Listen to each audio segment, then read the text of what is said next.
Hey everyone, this is Patricia. Hoping you guys are having a good holiday, whether it be Thanksgiving or Christmas or Hanukkah or Kwanzaa or the winter solstice, or wishing that the new year would come by and you can say goodbye to 2021 and say hello to 2022. I'm hoping that things turn out really, really well for you guys, whether you got some good presents or whether you got to spend time with your family or you were able to relax and enjoy the break.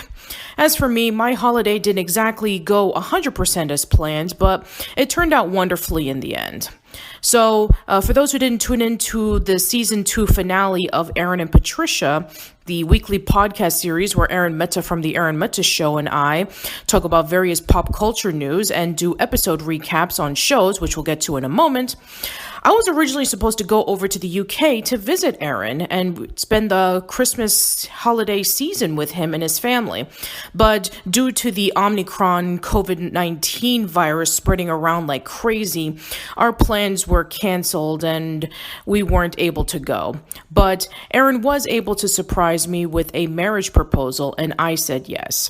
So that's right, Aaron and I are both engaged and we'll be getting married hopefully by next year. But in the meanwhile, what you're about to listen to is a discussion of episodes 1 through 10 of the 2021 Disney Plus series Monsters at Work, based off of the 2001 Pixar movie Monsters, Inc. But that's not the only show that we've talked about on Arun and Patricia. We've also been covering the 2020 Disney Channel animated series The Owl House. I just want to let you guys know there are major spoilers ahead. If you have not watched Monsters at Work, then please, I implore you to go over to Disney Plus and check them out.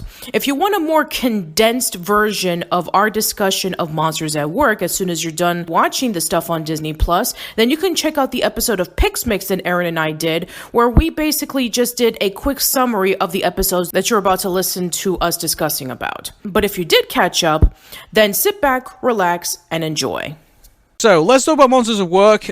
We've seen the first 2 episodes, so basically it is, funnily enough, like, one thing that actually I found very surprising is that it actually picks up, like, the day after Monsters Incorporated. Yeah, exactly. So if you remember at the end of the movie, Monsters, Inc., that the end credits goes over to like what happened about a year after it, they started scaring kids. So it's like, what happened between then when they started, utilizing laughter as opposed to scaring. And so now we finally get into the premise of the story. And we're not focusing on Mike and Sully as our main characters. No, we're focusing on a new monster this time around. Yeah, so we get, I believe it is Tyler, who is Tuscan, yes, who is, you see him, like, you can really root for this character, can't you? Because we've all been there, like, we've gone to, like, our highest point, and we've, graduated, and then we finally get our exception letter to say that, hey, we're going to finally get into the world of work, and then you find out that it's not exactly what you expect it to be. And so, like, that is going to be a relation that a lot of people are going to relate to that. So, we start off with a very relatable character, I think, in that regard. And also, hey, it's a Pixar with Billy Crystal and John Goodman in it. So, like, how can we not say that this isn't going to be entertaining? So, I like how colorful it is. I like the fact that you go straight into it and you feel like this is where you're picking up where you left off. Pretty much from, like, if you watched Monsters Incorporated, so I like that bit of it. And also, the cast of characters that we've got in regards to this, actually, I do actually like them. So, so the idea is that Tyler now is having to go into the the technical repair side of things rather than going onto the scare floor, because now they're looking for people they're looking for jokesters now, not scarers, in regards to that. And so, there's you get the side plot with, Mike having to, like, take the reins and having to, like, make kids all laugh and everything like that, and he ends up going on a massive energy drink binge and just going flying off the rails. So there's that bit, and then, mind you, the one thing I will say about it, and keep this in mind, we've only watched the first 2 episodes. Don't you get the feeling that Sully's kind of like parked to the side a little bit here in these first 2 episodes? Like, I mean, he's the CEO of Monsters Inc., and knowing that Sully is going to have to be in charge of the entire corporation. I mean, we did see that in the end of the movie where, he had to be the one in charge and keeping things afloat. So I'm sure that we'll probably get an episode sometime in the future where, Sully is struggling to be the leader of Monsters, Inc. And I'm sure that he's going to have to go through that kind of struggle, which, I mean, like, let's be honest. I mean, the fact that this was given to him was very unexpected. I mean, he got Waternoose arrested. He was the top scarer. And now all of a sudden he's the CEO of this massive company that's going through a massive change, and I'm sure that would be the most stressful for him than anybody else. Yeah, I can well imagine so. So I think one thing I think we would like to see, like an episode in the future that actually focuses on that. I think, and so yes, at the moment, and I wouldn't be surprised if we would. Because at the moment, like we've established Tyler, we've established his side characters that he's going to be hanging around with, and basically we've established where Mikey is right now. So that's where we started off on this, and so. Right now, I mean, like, I'm just looking at, like, some of the comments in regards to, like, Monsters at Work, and, there's a bit of a mixed reaction at the moment, so we currently right now, at the moment, I don't know how they can judge this at the minute, but, it's currently hovering around the 75% on Rotten Tomatoes right now, and, it's got an 81% average score amongst, the audience, and it's sort of, like, in the 7 range at the moment for, people watching this, and mind you, we've only watched the first 2 episodes, so we don't know yet how it's going to be fully but I'm looking. So the Guardian has said that apparently the Pixar spin-off is scarily subpar, according to them. But Rolling Stone said that it's fun for all ages, according to this. And Polygon just says it's Disney Plus continues where Monsters Inc. left off, so they think it's good. So yeah, I mean, like, so it is. Half people are saying, yeah, it's it's average, but other people are saying it is good. So, but right now we've only seen the first 2 episodes, and so we can only kind of go off what they've discussed in there. So, just speaking of those 2 episodes, I'm just trying to find them at the moment as well. It's but right now I do apologize, everybody. I should have this up before I start talking. So, the first episode that we had, I believe, was called The Damaged Rooms. I think so. There was no. The damage. It's Welcome to Monsters Incorporated. Monsters Incorporated. So that was the first episode.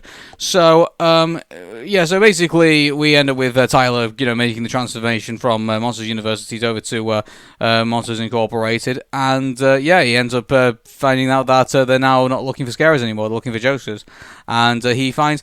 Also, he discovers that apparently someone who was originally at Monsters University but dropped out like it's a freshman year, and now apparently he's completed, and apparently now he's on the same level as this other person. So like it's like I don't know. It didn't feel very all that funny really. It didn't feel like he was. They tried to play it for laughs, but it didn't come across as very funny. I don't think it was meant to be. I don't think it was meant to be funny. I mean, I think that the person who said it was trying to make it as a joke. It's like, oh yeah, I went to, class for like 1 year and I dropped off, and you went to school for 4, and it's like, oh, now we're in the same page, and I think they were trying to make it like, oh, it's kind of fate that, we would end up together. I think that Val was trying to make it like more fun. It's like, hey, we're going to be working together now. Well, in reality, it's like, no, that didn't come across as that. It's like Tyler now probably feels like a complete failure. It's like, wow, I wasted 4 years being the top scarer, and now everything that I've learned has become incredibly redundant and is not even needed anymore. Yeah, well, it's like, I can sympathize with that. So, like, yeah, I mean, it's like a person who was a blacksmith, and then all of a sudden, it's like now we have the first automobile. It's like, what are you going to do with that? Yeah, but like, here's the thing about this. Like, I work with computers, so obviously it's in my industry changes like every 6 months, pretty much. So like, it's you do end up kind of going into that. Like, the minute you leave university or when you leave college, like you go into the world of work and you find that everything's changed. Like, so I sympathized a lot with Tyler, I think, in this. I mean, obviously it didn't change like the dramatic way that it did for him, but it's still kind of like, it is still like very different from where he was, pretty much. Yeah, it was a very similar thing to me, where I went to school for one thing, and then when I graduated, not only did the Great Recession happen, but also there was a much more convenient way of doing a job that they didn't need somebody like me anymore, and so I was pretty much like doing odd jobs for the next 10 years, and then I had to go back to school again to learn something else. So, yeah, I kind of relate to that too. Yeah. So we ended up with Tyler being introduced into the show, and we get to meet all the side characters. I mean, I guess there was one side character which we had, which was what's his name, Fritz. I think Yeah, it was, and Fritz. obviously his name, if something on the Fritz, of course. Yeah. But so there was that, and also we got introduced to his, I think he's like a co-supervisor, no, not co-supervisor, like his deputy supervisor, something like that. And like he thinks that Tyler's trying to take his job. Or Yeah, something like Duncan. that. Yeah, Duncan like that.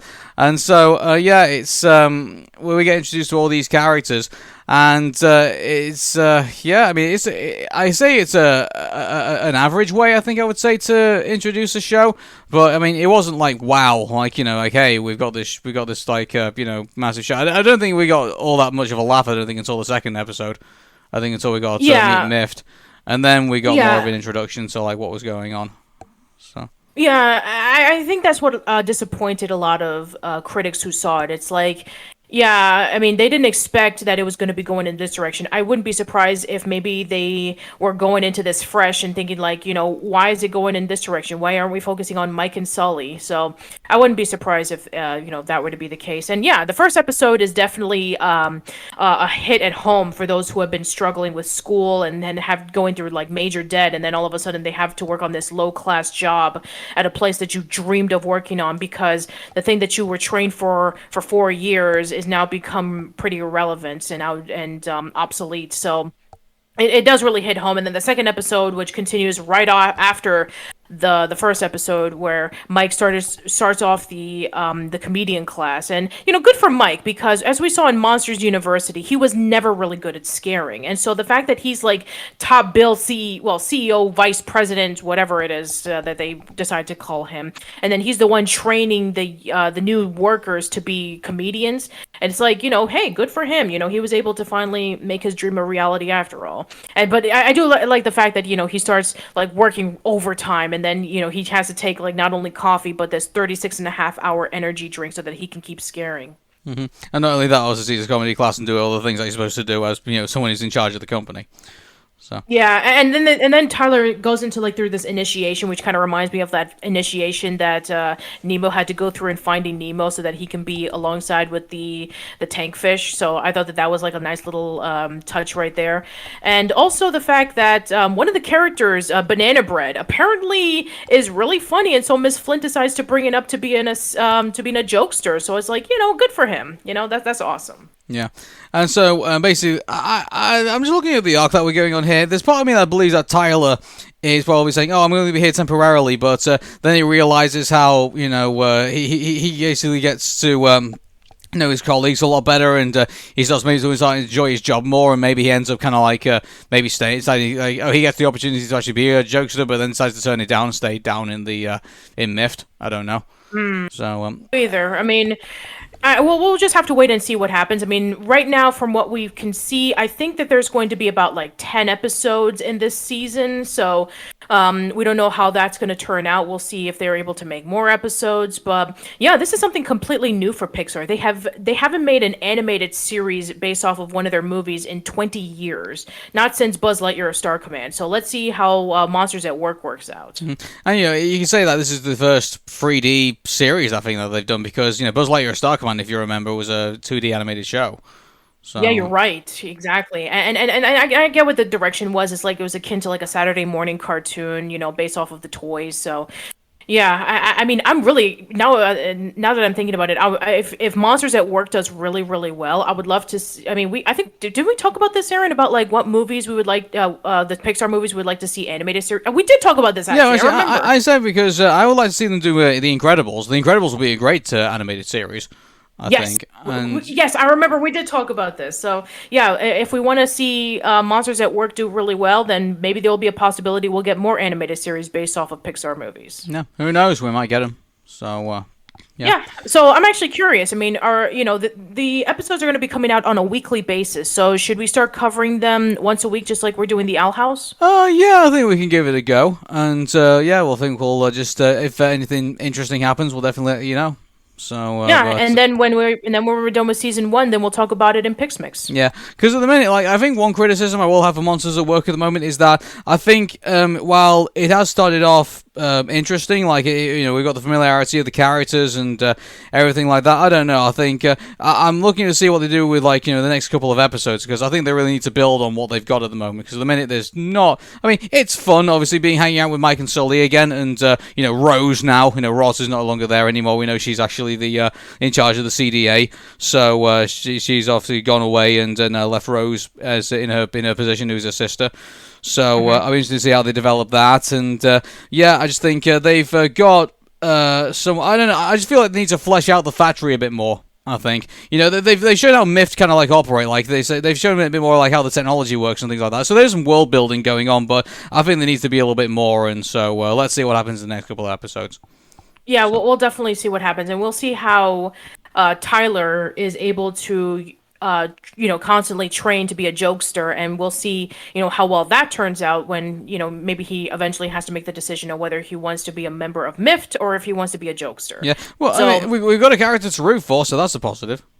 So. Yeah, and kudos for Pixar for not just relying on Mike and Sully to be like the main attraction for this series, because I'm sure it's like, yeah, we have Mike and Sully back again, and they're able to take it into a new direction. They're able to change it up a bit, and it's like, okay, that's great. We're able to expand the world of Monsters Inc. a bit. Yeah, I think to win over old school fans, because obviously there's going to be some disappointment with that Mike and Sully on the center of attention here, but I think they need to basically make our new characters. They need to give them like a lot more, flesh them out quite a bit more, and things like that. So to obviously say, okay, well, we haven't got Mike and Sully in this scene, but hey, we've got all these other characters that we like.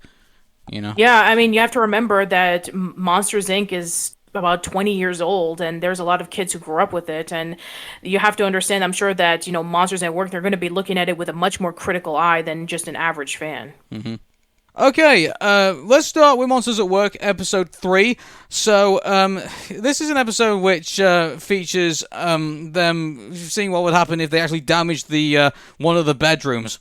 And so they'd have to, so Mifts have to basically go in and basically do, hardware repair to a wall which as Phlegm has sneezed on and basically has burned through the wall, and so they have to replace it. So there's all these shenanigans of like what you do with the baby when you're trying to do like all the hammering and stuff. So they took the baby out, and Mike and Sully decided to take it to a baseball game, which is very responsible of them. Not.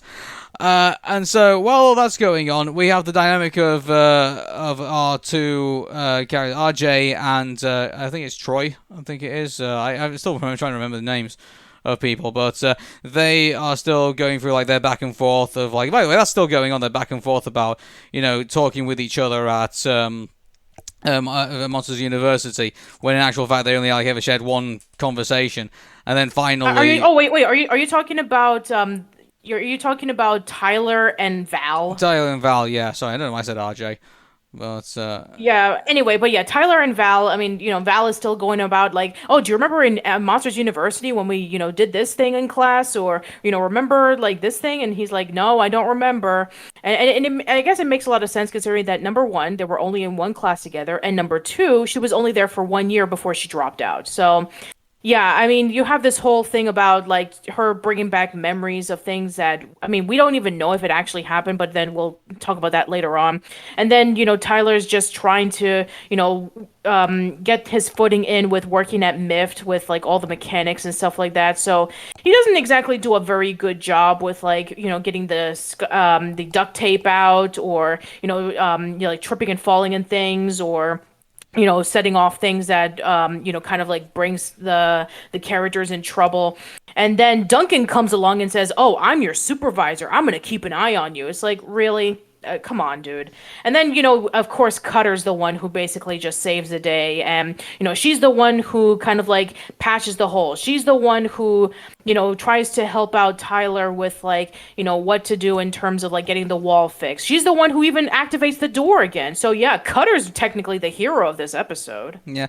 It just, do you get the feeling that these characters aren't evolving all that much, except for the with Val and Tyler? I just get the feeling that it is becoming, we're 3 episodes in, and don't get me wrong, I think we've kind of been spoiled for progressing series. So Amphibia also progresses pretty well. I mean, we're going to talk about the Owl House. That progresses incredibly well. Maybe too quick for some people. And same thing with Gravity Falls as well. You got all these series that are continuing one from one another, but you get the feeling that Monsters at Work is just kind of stuck in its own, kind of stuck in it's getting a bit kind of Groundhog Day a little bit, really. Here you are walking in with these characters, and they're kind of doing the same shtick. I'm hoping we're going to get some episodes soon that, focus on one main character and then kind of evolve that person's story as it goes along with all the other ones kind of interacting in between.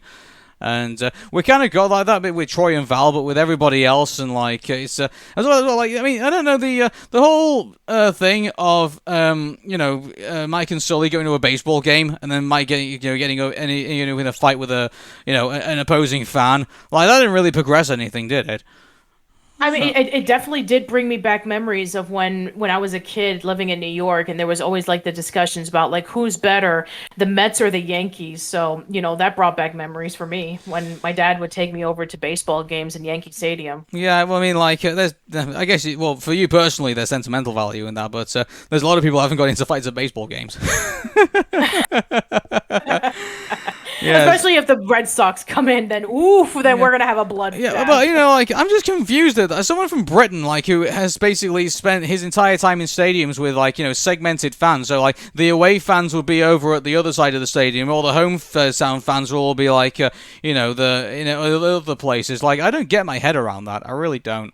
Not around here, babe. Around here, we're all together. So if you hear one side cheering for one team, then if you're going to be cheering for the others, then sometimes you're going to get booed at, and sometimes you're going to, I mean, especially if they're they get a home run or something yay, and then the other one's sucking it. It's oh, come on, you suck or something like that. So they should really. It kind of doesn't that kind of ruin the dynamic of it, really? Wouldn't you want to have your own section of fans cheering for you? It's rather than having them scattered across the stadium.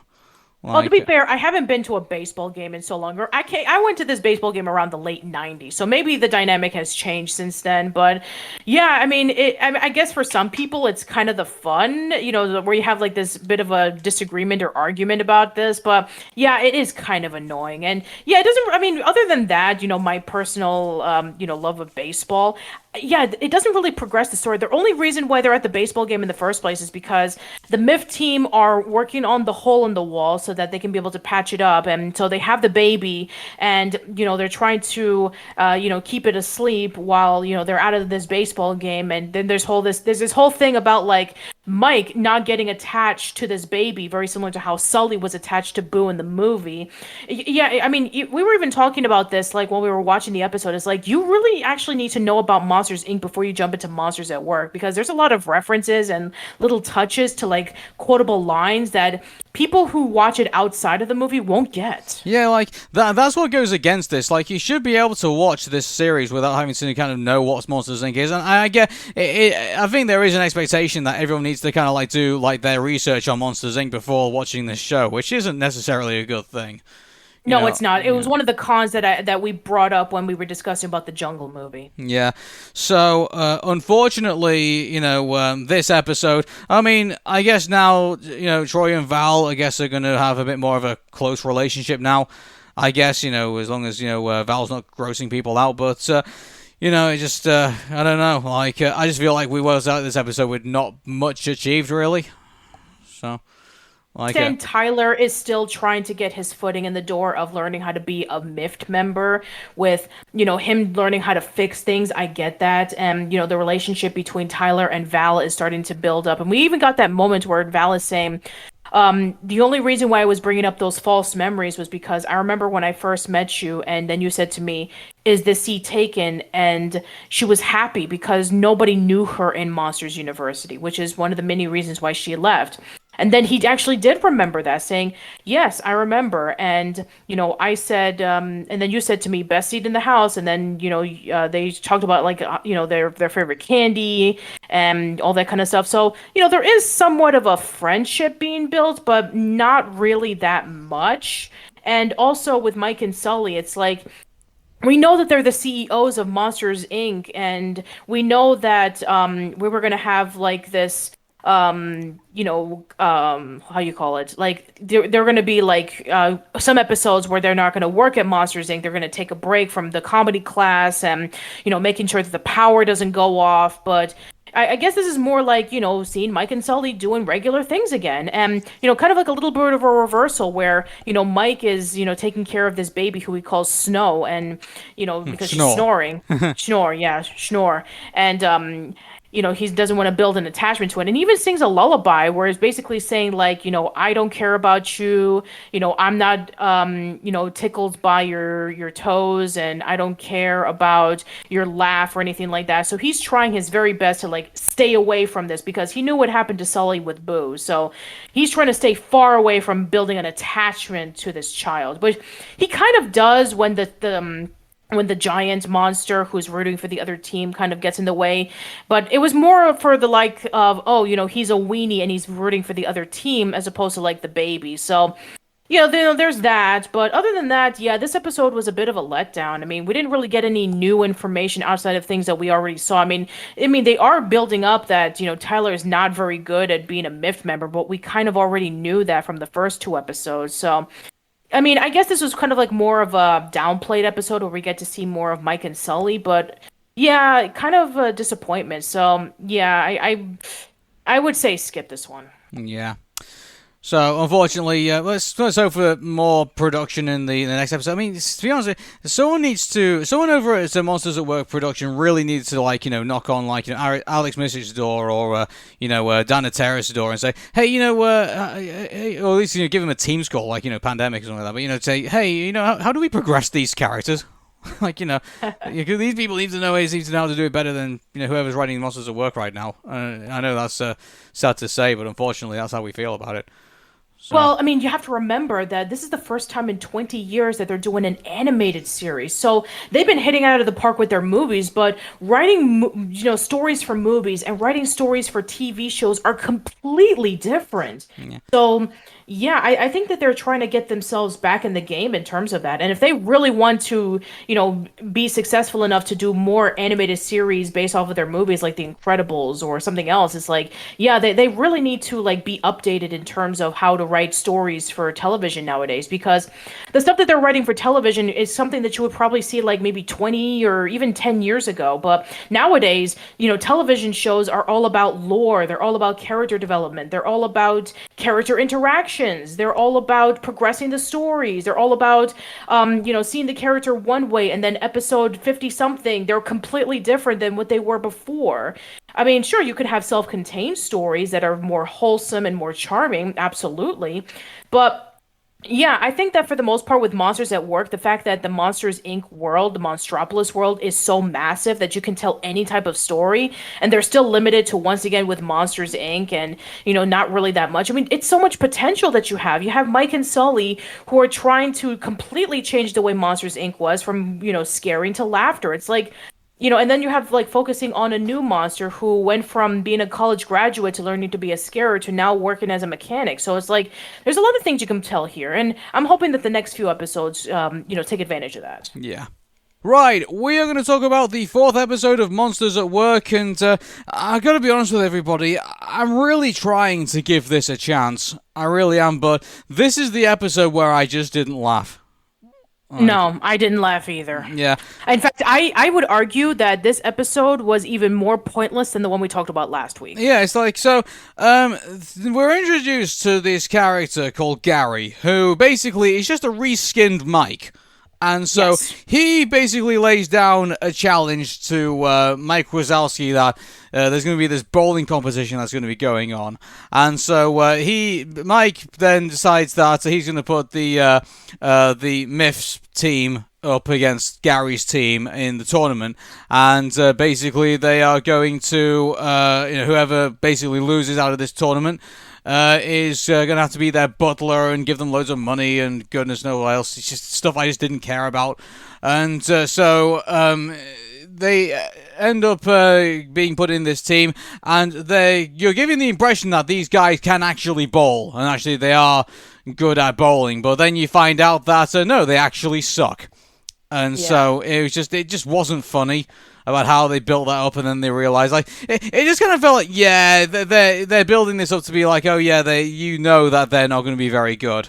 And yeah, we were kind of like, because we were already given the idea that they're incompetent pretty much already in some way, shapes and forms. But unless it comes to like actually doing their basic jobs, but besides that, like it's just there's just nothing to get excited about here. It's just kind of like them kind of like sucking their way through a bowling game, pretty much. Yeah. I mean, that's all there was to it. I mean, we have the motivation from Tyler that he wants to be able to look good in front of Mike so that he can be able to get one step closer to being a jokester. We have Mike who wants to be able to win this bet against Gary so that not only will he do his paperwork and be his butler, but also to get a date at Harryhausen's. But then I pointed out, wait a minute, wasn't he banned at Harryhausen's? We knew about that from like episode 1. Well, but then he was like, some kind of like one-liner explanation. Apparently, now Mike Wazowski is no longer banned from Harryhausen's, from what I understand. yeah, he was saying like, oh, because I'm like the co-CEO of Monsters Incorporated, I get to be able to come back inside. It's like, okay, then what was the point of him being banned in the first place if that was going to happen? Yeah, exactly. Like, it's just like, they just, I don't understand, like, at the first they decided, oh yeah, it would just be funny to have him banned from Harryhausen's, and then all of a sudden, like, oh no, just, CEO now, so ban, go bye-bye. Like, it's, what? Just, yeah, so that's inconsistent. And yeah, not only that, but Gary is such a lame character. Essentially, it's like, hey, you remember when Sully used to have a rival named Randall who was kind of a jerk? Let's do that for Mike, except that we don't put any effort into his design whatsoever. Yeah, well, mind you, they couldn't bring back Randall anyway because now he's stuck in the human world, so he's pretty much been banished at this point. But so I mean, that would be interesting. Like, what happens if they actually brought Randall back? Yeah, that would be interesting if they brought back Randall. I'd be more interested to see an episode of that than see an episode of this. Yeah, exactly. I mean, I know that the focus is about Tyler, but even then with Tyler's side of the story where, he's trying to get this team together and he's trying to, try to win this tournament so that he can look good in front of Mike, it's like, that's not even interesting either. It's like you're going to look good in front of Mike, but you're also at the same time going to betray your teammates because you want them to win the tournament, and you're going up against Gary, and then he's like, oh, why don't we, you guys go to lunch because the tournament's been canceled, and then I'll stay here and watch over the fort. But then Duncan betrays him for, you know what? I don't even know what the reason why Duncan even betrayed him, because Duncan approached him in like this secret room, which is the closet, saying, you have to sign this contract promising me that you'll never become the main leader behind the facilities team. And we already knew that was not even interested in. He wants to be a jokester. That's why he's doing the comedy classes. Duncan, he is not your main competition. Stop bothering him about this already. So the whole fact that he was the one who told them, it turns out that, Tyler was lying to you. It's like, are you trying to make him like you less? It's not going to work because, first of all, they were saying, oh, we're a team and we have to stick together. And I'm like, oh, give me a break. Okay. I'm just looking here. Apparently, Gary is played by Gabriel Ingeles.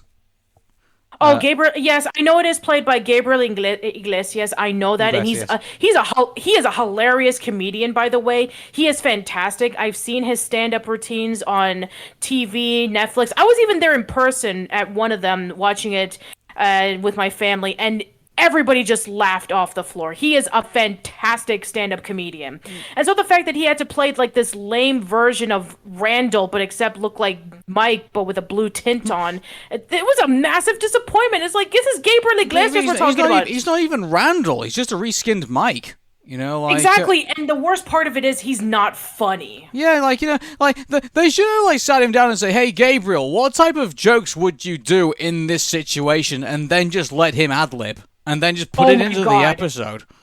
If Gabriel had the opportunity to just ad-lib, going crazy, I would go nuts over it. We would actually laugh in this episode if they just let him be him.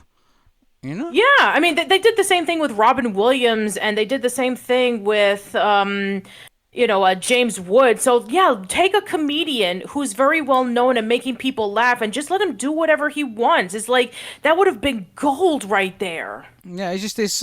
I just think that they really have dropped the ball on this one. They really Oh, have.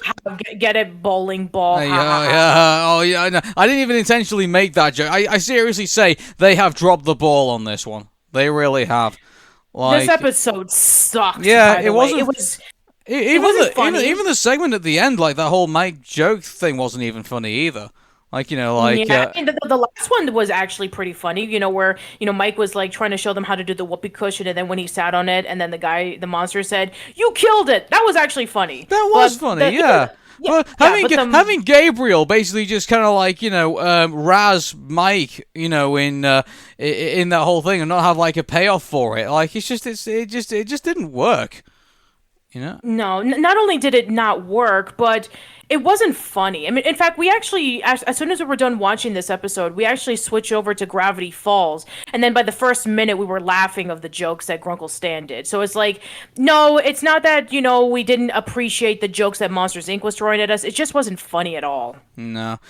Which is a problem, by the way, considering that, in addition to like the heart and emotions of Sully and Boo, Monsters Inc. is also very well known for for its comedy.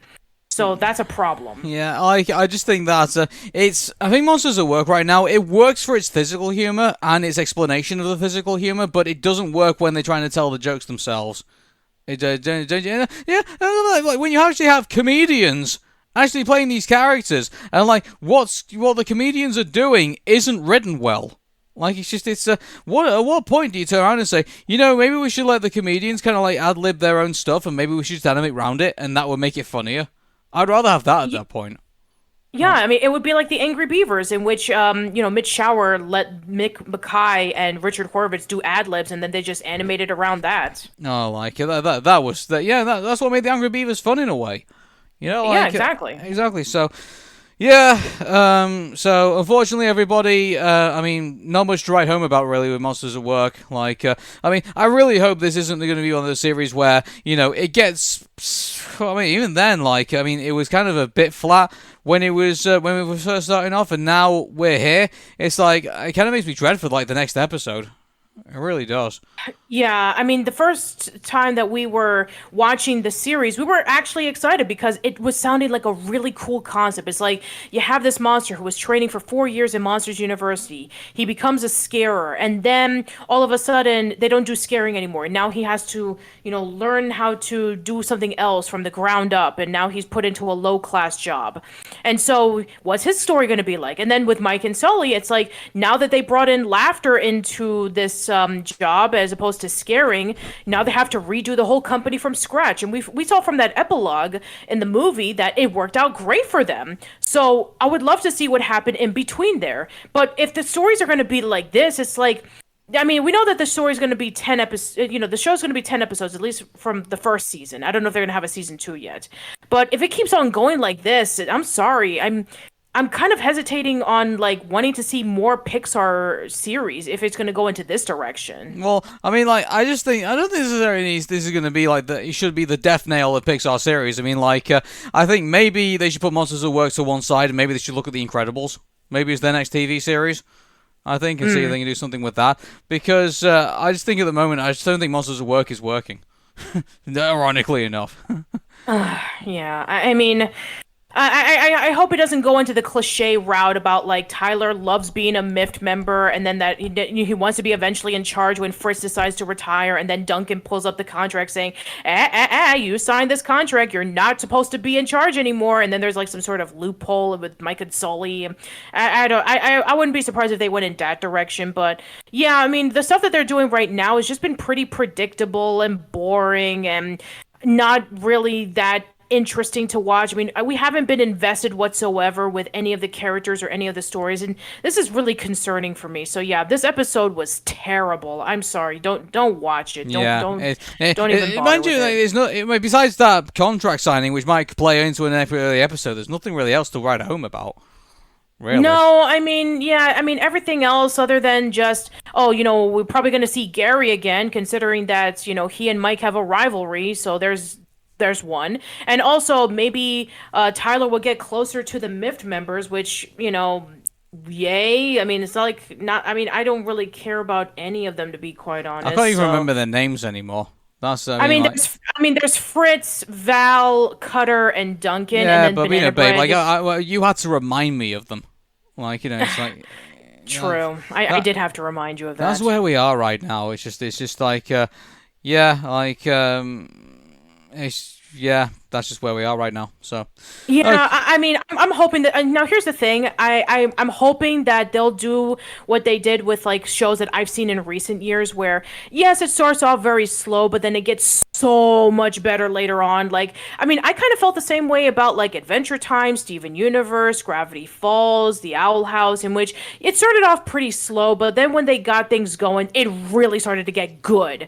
So I'm hoping that the same direction will go for Monsters at Work, where they're just starting off, they're just getting their Well, footing I mean, in, and then unless we're at the bit where it's like Disney wants to hold the hand of Monsters at Work for the first few episodes. So maybe maybe the back end of this show, maybe it will get good when they decide, oh yeah, we'll just let you do whatever you want to do, and yeah. yeah, maybe that's what we're waiting for at the moment.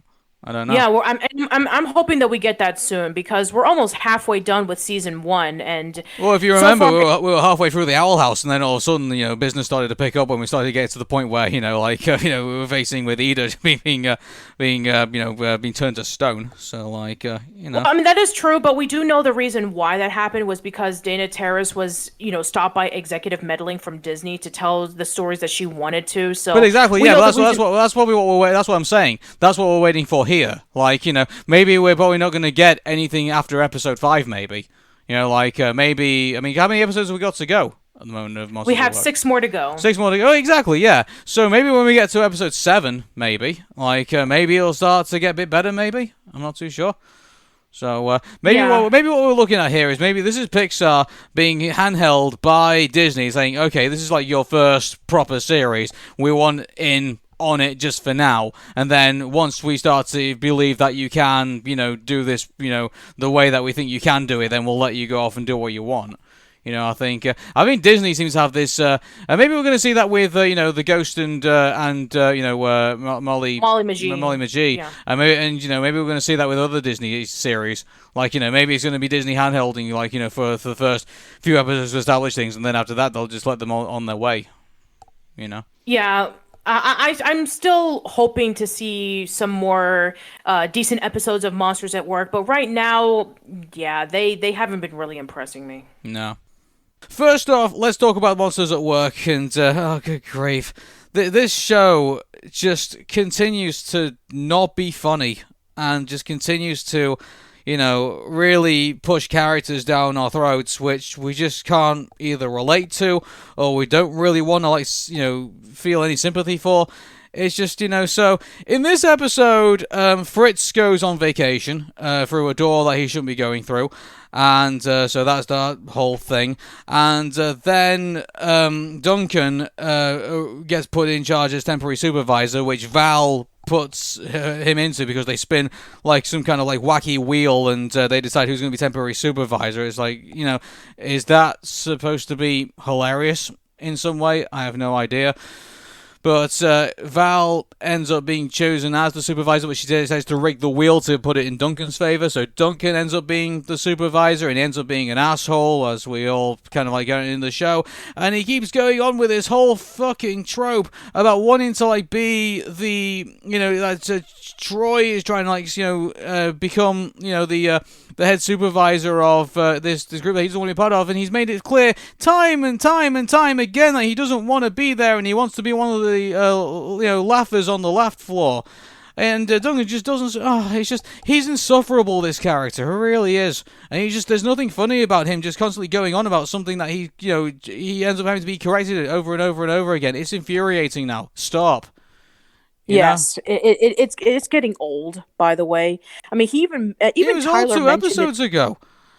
Yeah, Tyler even mentioned it. Hey, I signed a contract saying I'm not interested in it, and then he decides to push him around and saying, "Do this, college boy. Do that, college boy." It's like seriously, just stop it already. Yeah, it's just like he's already made. He's just insufferable. I really thought maybe in this episode we were going to get some character development from this guy, but we didn't. You know, like you just said, he was about to tell us, like, what's the reason why he's so obsessed with this.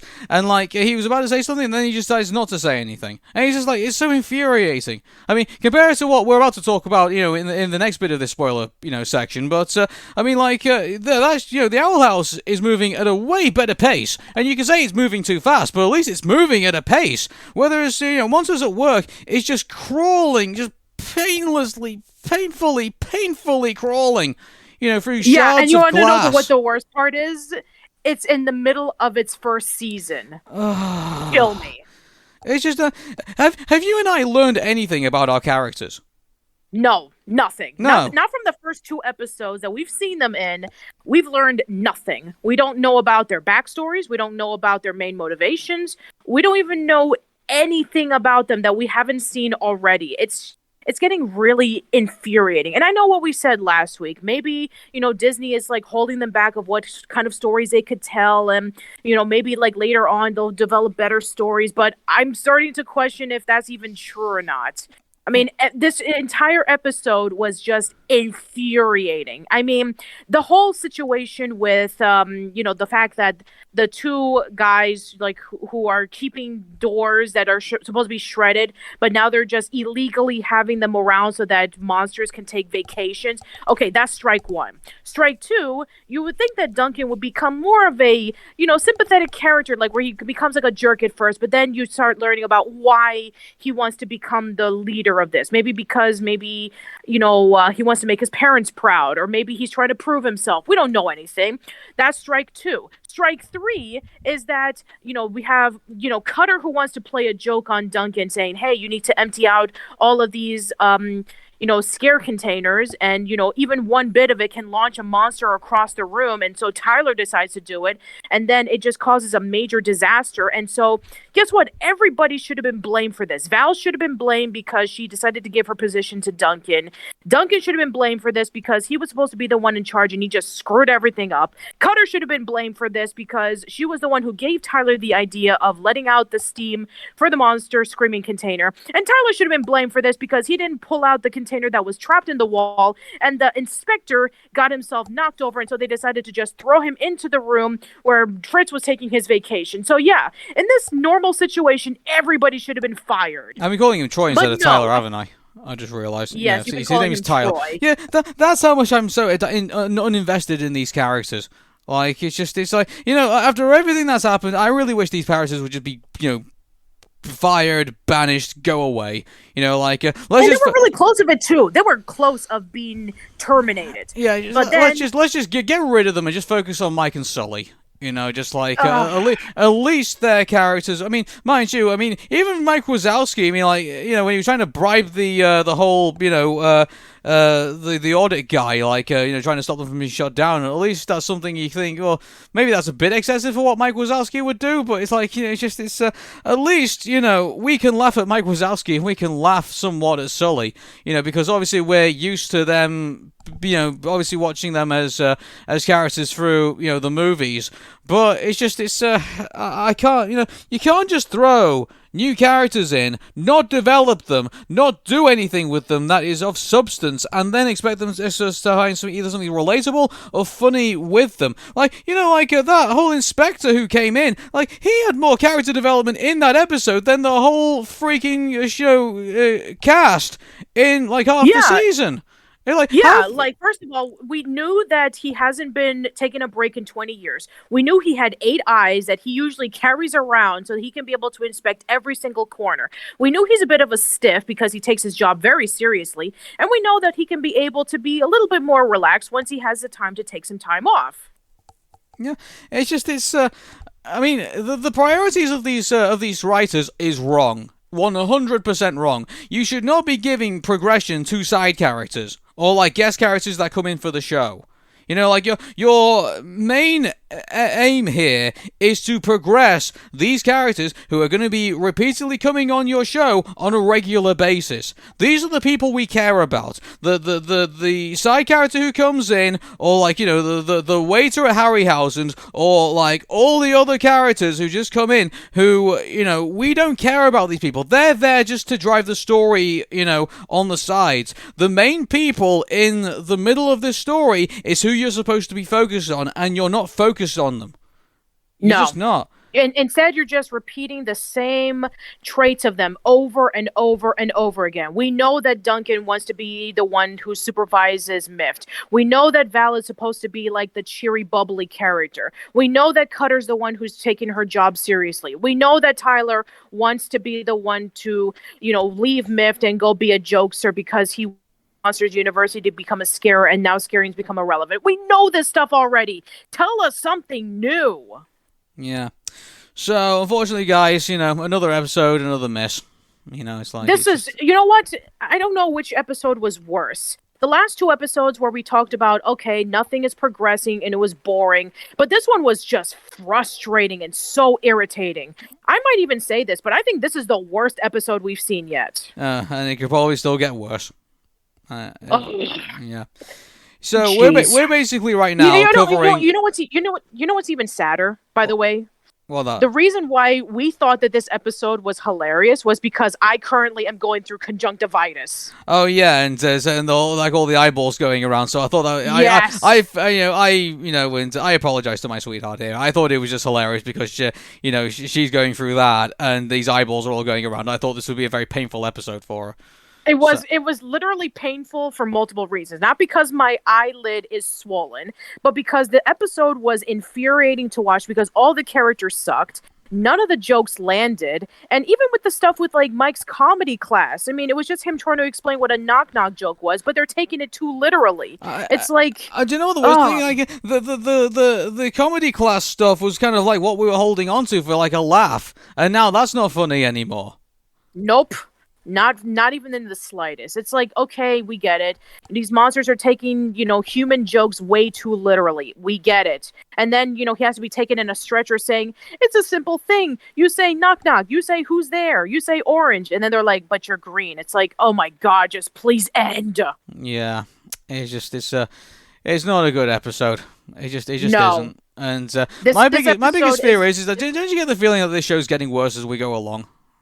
Yes, it has been getting worse. The first two episodes started off very promising. Episode 3 was kind of a disappointment because it was it was just pointless and boring. And, you know, the characters were acting stupid and Tyler was just acting like, oh, you know, he's clueless about being a Mift member, which is to be expected. But, you know, it's like, fine. The stuff with, you know, Mike being with Snore was kind of cute, sure. Episode 4 was like, oh my God, now we have a bowling episode, and then we have the whole liar reveal thing and him trying to do anything he can to get to the top. Pass. And then this episode right here where just everybody was just acting like idiots and just, you know, repeating the same tropes over and over and over again. It's like, I'm just done at this point. And the thing is, we're only halfway done. We have 5 more episodes to go until the season 1 finale. Yeah, and even I don't then, know how I'm going to do this. I mean, I got to be honest with you. Is that, mind you, like when we get to the finale, I guarantee you, like the way this is being received right now, I don't think there will be a second season at this point. Oh man, you know, we'll just have to wait and see. I mean, they really need to step up. I'm sorry, Pixar, you have been doing bangers with your movies, but with your TV shows, wow. I mean, wow. I don't know. Like, would we argue what we've seen so far is worse than Cars 2? Well, at least with Cars 2, I mean, I know a lot of people like the franchise. I mean, you know, some people would argue, oh, they're just focusing on the popular character and they're taking him in a new direction. You know, instead of a humble story about an overconfident car, learning about his humble roots and Route 66 and Radiator Springs. And now we're going over to a spy movie. And then the third one, which is supposed to be like a more dark, serious take with Lightning McQueen retiring. I mean, at least there was some variety there. But here in Monsters at Work, it's like nothing. Yeah. Anyway, this is shocking to say that we are now starting to praise what Cars 2 was able to feature. Unbelievable. Yeah. So that's where we are with Monsters at Work, unfortunately, everybody. And yeah, not much to write home about. Nope. Unfortunately, no. So I am dreading episode 6. I hope I'm wrong. well, I'm not sure at this point. Like it's just sad where we are at the It moment. is. It is very sad, and now it just makes me wonder: can Pixar even do any more animated series because of what they're doing with Monsters at Work? It's like maybe they're not set up to do animated series. Maybe their style is more akin to movies. Yeah. But then again, I haven't seen Buzz Lightyear: Star Command in a very long time, other than just the Adventure Begins, the direct-to-video movie we talked about many years ago. So we'll see how that goes. Okay. So, first of all, we're going to start off with Monsters at Work and reviewing episode 7, which is going to be about Vendy. No, this isn't a character that has been prevalent in the show. It is a vending machine. So, Yes. So the whole story is that Tyler breaks the vending machine. They all have a funeral for it, and they get a brand new vending machine. This vending machine ends up malfunctioning, and then they end up having to try and fight off this vending machine, and they have no faith in Tyler doing it because he obviously breaks everything, and he's not a very good mifter, apparently, and so they find that he's so good at breaking things that apparently they send him to save the day. Which, can we really say anything progressed in this episode, really?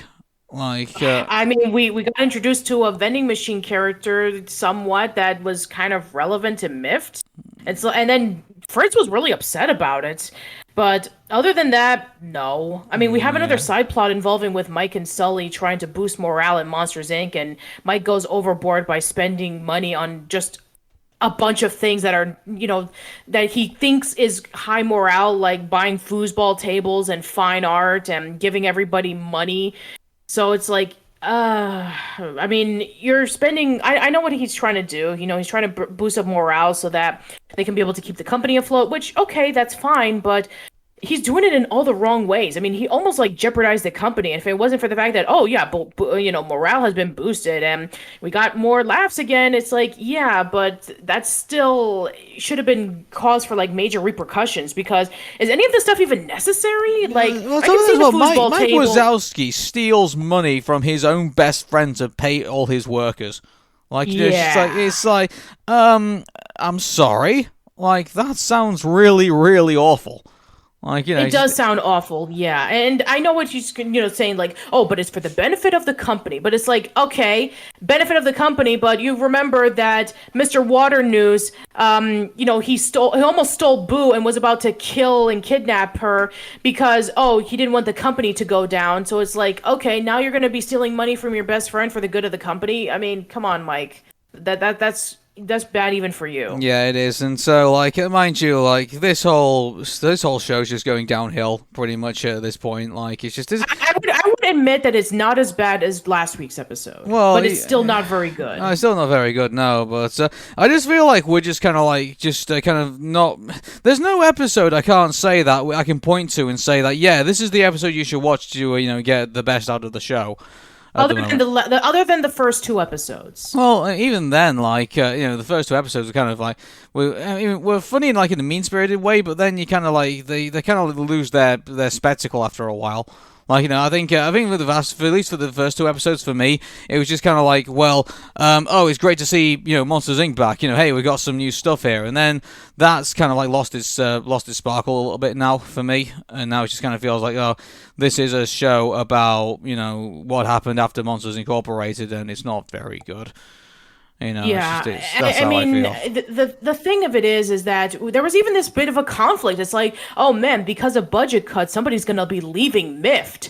And we thought, okay, so who's going to be the one to leave Mift? Is it going to be Tyler because he's not very good at it? Or is it going to be Duncan? Is it going to be Val? Is it going to be Cutter? And then we had this one moment in which, Fritz is saying, no, it's going to be me. I'm going to be retiring. But then we kind of already had a scene before saying, the morale has been boosted and we got a lot of money again. So I felt like the scene should have been reversed. It's we have Fritz talking about it, and then we found out from a phone call saying, hey, morale has been boosted. So yeah, I mean, it kind of took away the intensity. Yeah, here's the thing about this, I would have had no problem, Fritz, he really doesn't, he's not really had all that much of like a character really, except for that he's a bit of a he's this overly happy kind of klutz kind of like of a leader in Mift, and it's just I would have been happy like if they wrote him out of the show at that point. Really, like he's not really given us much in these last couple of episodes to say to kind of like most of these characters haven't really justified their presence on the screen. I mean, Duncan is still awful, by the way. I think he's the worst character of the show. He is. And I mean, Cutter is probably like the best one, considering that, she actually takes her job seriously. But then you have that whole running joke about like, oh yeah, I remember this Mifter, something bad happened and we never saw him again. It's like, okay, you've done this like 6 times already. It's getting old. And then Val is just absolutely just, bubbly and happy, but it's not bubbly and happy in a charming way. So that's kind of wearing thin. And then we already know about Tyler. He's supposed to be the main focus of this, and he's supposed to train his way so that he can become a jokester. But even then, we haven't really seen much progression in him, either as a jokester or even as a Mifter. Like, he still sucks at it. I mean, he broke the vending machine, and yet he gets to keep his job. It's like, are you supposed to learn how to fix this? And then at the end, when he does fix the old vending machine, and it kind of works, but you still have to like bump it. It's like, okay, but I don't know. Just something about it just felt kind of like stagnant. Like nothing really happened with any of these characters that we haven't seen before. And and the whole boosting up morale in Monsters Incorporated, it's like they're kind of like minor things. And if you want to really boost up morale, things that would really boost up the morale in people if they want to continue going to work is, maybe a good attitude, a raise, better benefits, not things like foosball tables and fine art. It's like, that's just minor stuff. You need to get to the major stuff. Why do you think that people after the pandemic had not decided to go back to their dead-end jobs after working from home? It's like there's nothing for them to go to. That working long hours with little to no pay, little to no benefits, and little to no opportunities for them to get promotions or for them to expand. I mean, that should have been the main focus. Is that, hey, better opportunities for Monsters Inc. and maybe better opportunities for jokesters, better opportunities for the Mifters, better opportunities for everybody, more benefits. I mean, the whole paying what was it, free money Mondays? I mean, hey, why don't you have it as a raise as opposed to like stealing Sully's money to pay these people? It's like, are you going to continue this on? It's like, the whole thing about this was just wrong. Like, I mean, it had some good intentions though, with Mike trying to boost morale, but the execution of it was like wrong. And as for like, we're going to be able to have this tense moment where somebody from Mift is going to be gone, but the tense moments kind of just dissipated the moment that we learned that morale was boosted. And then we saw that scene where Fritz was saying, well, it's going to be me. I'm going to be the one retiring. It's like, but wait a minute. We already knew in a previous scene that you're not going to lose your job. I think you're going to be okay. So yeah, nothing really much to say about this episode. It's just another disappointment. I think it would have been a worthwhile episode if we had learned that Fritz was leaving the show. I think it would have been kind of like, because of budget cuts, like I've decided I'm gonna save all you guys and you're gonna retire, and then it leaves on a cliffhanger of like, what's gonna happen with all the Mifters and who's gonna obviously there's gonna be like Duncan's gonna like want to take in charge and like he's gonna mess it all up and everything like that. But it would have left some intrigue for the next episode, wouldn't it? Yeah, like, let's just say that, the morale wasn't boosted. Do it like a 2-parter. Morale wasn't boosted, and Fritz decided that he was going to retire, and then, okay, let's just say we give Duncan here's what I would do. I'd be like, okay, morale got boosted, and yes, we got profits, but we've not got enough to, like, justify all the excessive spending that Mike Wazowski has done. So, so obviously he learns a lesson through, like, I shouldn't have spent, I should have built morale, but I shouldn't have spent all this money, because now we're going to have to end up, still having to balance the budget by doing some cuts. So, he would have, had to, done that. He would have had some regret over doing that. And that would have been that would be writing Fritz out of the show.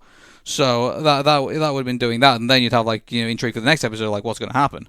This is the thing with, these, with Monsters Inc. There's nothing to make you feel like you need to watch the next episode. I mean, I know the argument, these are supposed to be self-contained episodes, where you get to see a day in Monsters Inc. from the Mifter's perspective, but I mean, it's getting pretty repetitive. Like, nothing new has been really progressing. Like, I mean, other than we have Tyler wanting to become a jokester. We already knew that, and we already know Duncan wants to be in charge of the Mifters. We already knew that, but we haven't seen anybody getting better. And we'll talk about the Owl House in just a moment. I mean, you know what? I've been noticing over the past few weeks that I've been tweeting about like, oh, when I watch both Monsters at Work and I watch the Owl House, there seems to be something that is brought in that Monsters at Work fails at, but Owl House has been doing spectacularly. 2 weeks ago, we talked about character additions, where we talked about Gary versus Rain, where Gary was just, oh, let's give Mike a rival character, kind of like how we gave Sully a rival character with Randall. Except the difference is they didn't put any effort in his character design nor his personality, which is a major disappointment considering that Gary is voiced by Gabriel Iglesias, who is one of the funniest comedians you will ever see. So, on contrast, we have Rain Whispers, a character that was introduced who has a really interesting backstory with Ida, was a great character in their own right, and being able to, go up against Emperor Bellows, despite the fact that he is, well, they are. The, the leader of the Bard Coven, and being able to play off that amazing duet together, and you feel genuinely sad when you saw Rain being taken by Kikimora. The difference between Rain and Gary are absolutely the complete opposites of night and day, aren't they? They really are. Yes, are. Rain is dead at midnight, and Gary is right in the middle of the day, like at 12 noon at lunch. They are massively different characters, and in really bad, in good ways and in bad ways. And so so I think I totally agree with you on that. And this is the thing about the Owl House and covering Matt the Owl House and covering Monsters at Work. One show is leaving you with intrigue and leaving you with substance and leaving you with fulfillment, watching another episode and really looking forward to the next one. Whereas Monsters at Work, this is a chore. It is a chore. Yeah, we ended up watching the Owl House on the day it got released. And we waited until for Monsters at Work till when we actually had to. When we only wanted to watch. We only ended up having to watch Monsters at Work when we ended up having to do the podcast. Let's just put it this way. There's no excitement about it. Exactly, yeah. And the thing that I posted up last week on Twitter, where I was saying, wow, I found another parallel. So the first one was the character additions. The one that I talked about last week was character development. And we talked about last week's episode where it was going over the discussion about how there was no character development in any of the characters in Monsters at Work. They were just so absolutely abhorrent, where Duncan was at his absolute worst. Tyler hasn't learned anything. Val hasn't learned anything. I mean, every single, decision that was made was just absolutely wrong. And we just wanted this thing to end. And I just flat out said, this is the worst episode that we've seen so far. And I still stand by it. I still think that last week's episode was the worst of the ones that we've seen so far. Now, contrast to the episode that we saw last week on the Owl House, it was the best episode that we've seen so far, at least in my opinion.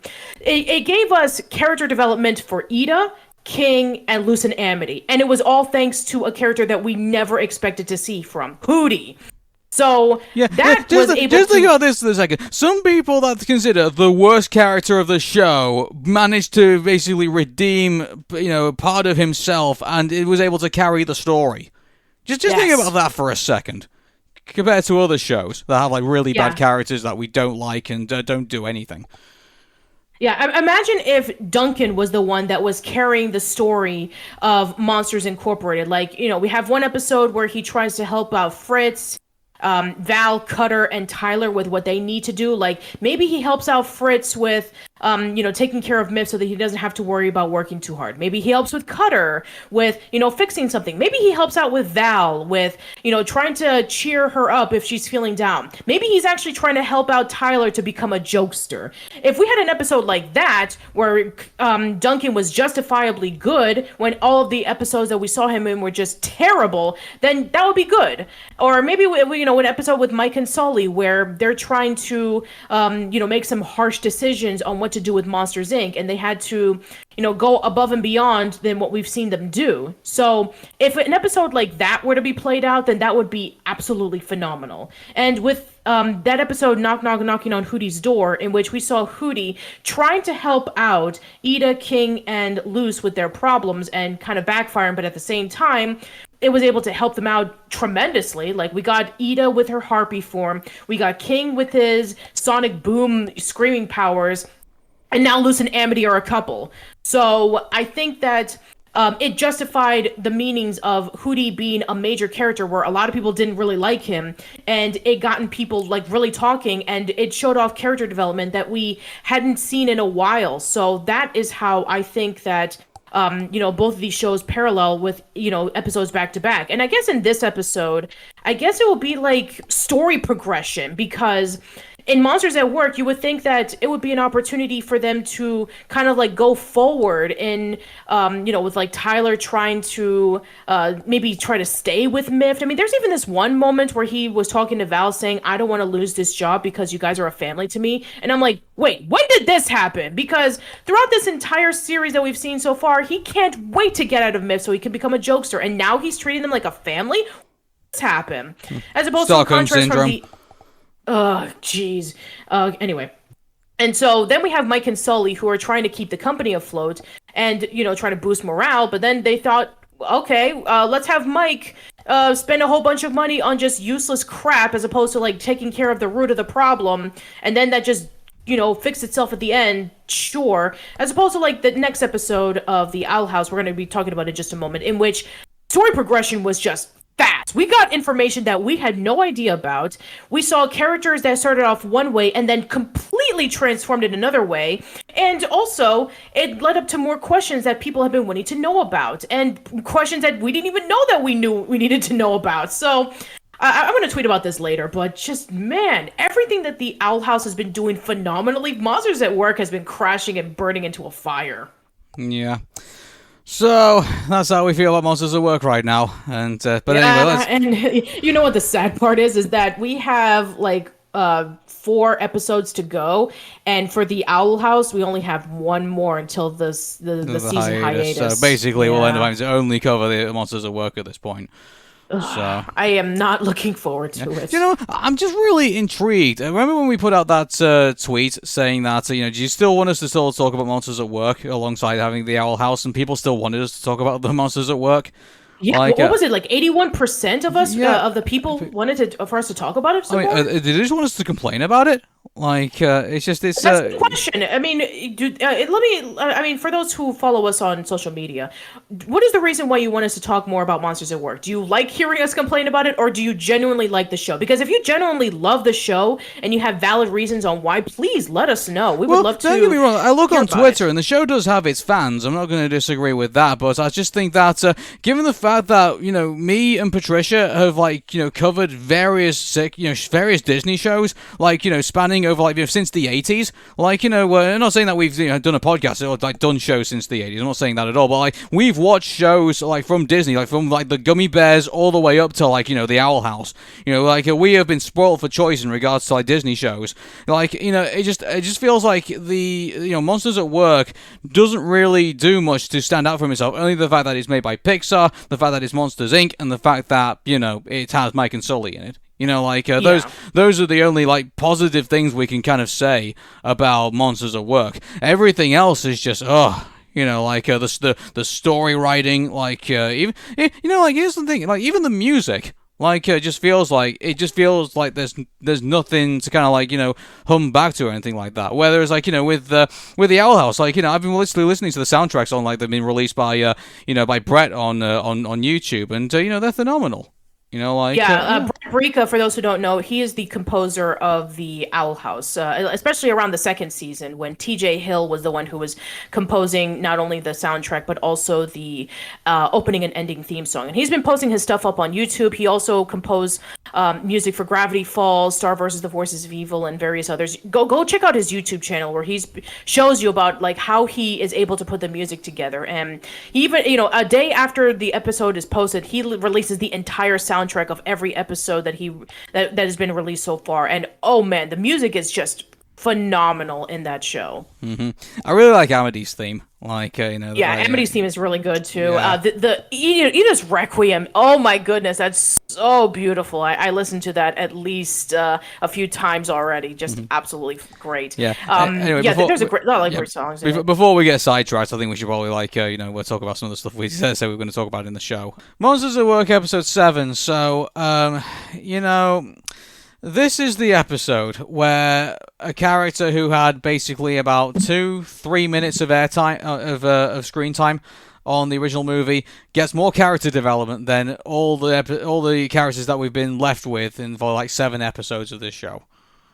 Okay, so for those who haven't seen the episode yet and you want to, watch this before listening to us. So yes, the Abominable Snowman does come back from the movie where, he was banished for some reason. We don't know why. We didn't know why, but we will in this episode. But yeah, all we knew about him was that Mike and Sully were banished because they were confronting Waternoose with the Scream Extractor and, Boo being left around in Monstropolis, and everything was causing a huge commotion. And so they were thrown into the Himalayas, and we got to meet up with the Abominable Snowman. And the only reason why he was there was because, he was with Mike and Sully giving them snow cones, and then Sully was trying to figure out how to get back into Monstropolis, where he did find out that in Tibet there was a village and he can be able to go over there to get back. And that's all there was. That was it. And by the way, in order to understand what happens in this episode, you would have to have watched the movie. So yes, that is very true.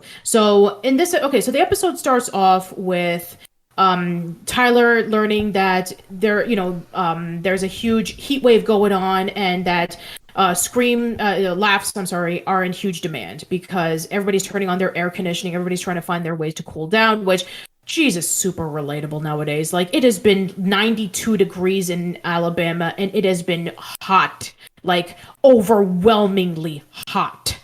And so when I saw this, it's like, oh, it's 200 degrees over here. And I'm like, oh, geez, I relate to this so much. And so Tyler thinks that this will be a great opportunity for him to show off his laughing ability so that he can be able to become a jokester. Yeah. Different verse, same as the first. So then we find out that, in order for him to, really get himself out there with the laughter, then he needs to collect all of these, weird things to make kids laugh, and he gets a rubber chicken. And so then he accidentally gets himself locked up in his horns when the doors are not coming in all the way. And so then he ends up over into the banishing door where the Abominable Snowman is. And there we go with the same situation about like, hey, I got a buddy here, have some snow cones. And then, because he left the door open, that's when the Abominable Snowman decided to walk amongst Monsters, Inc. and try to interact with everybody while trying to also hide the fact that he's not supposed to be here because he's banished. And so Val decides to find out the reason why he was banished. And it actually sounds about feasible, to be quite honest. Yeah. So, but here's the thing about this. Like, it kind of confuses, so I guess Monsters, Inc. gets some kind of, legal authority to, banish monsters. I mean, this is Waternoose we're talking about, so it makes a lot of sense, to be quite honest. I mean, Waternoose was, this is the same monster who said, I'll kidnap 1,000 children before I let this company die. So, yes. If Waternoose was in charge of this, and if anybody was against anything that he was for, especially with the Scream Extractor, where, hey, we need to get profits up. I mean, we saw this in the movie, where profits on Monsters, Inc. was at its lowest.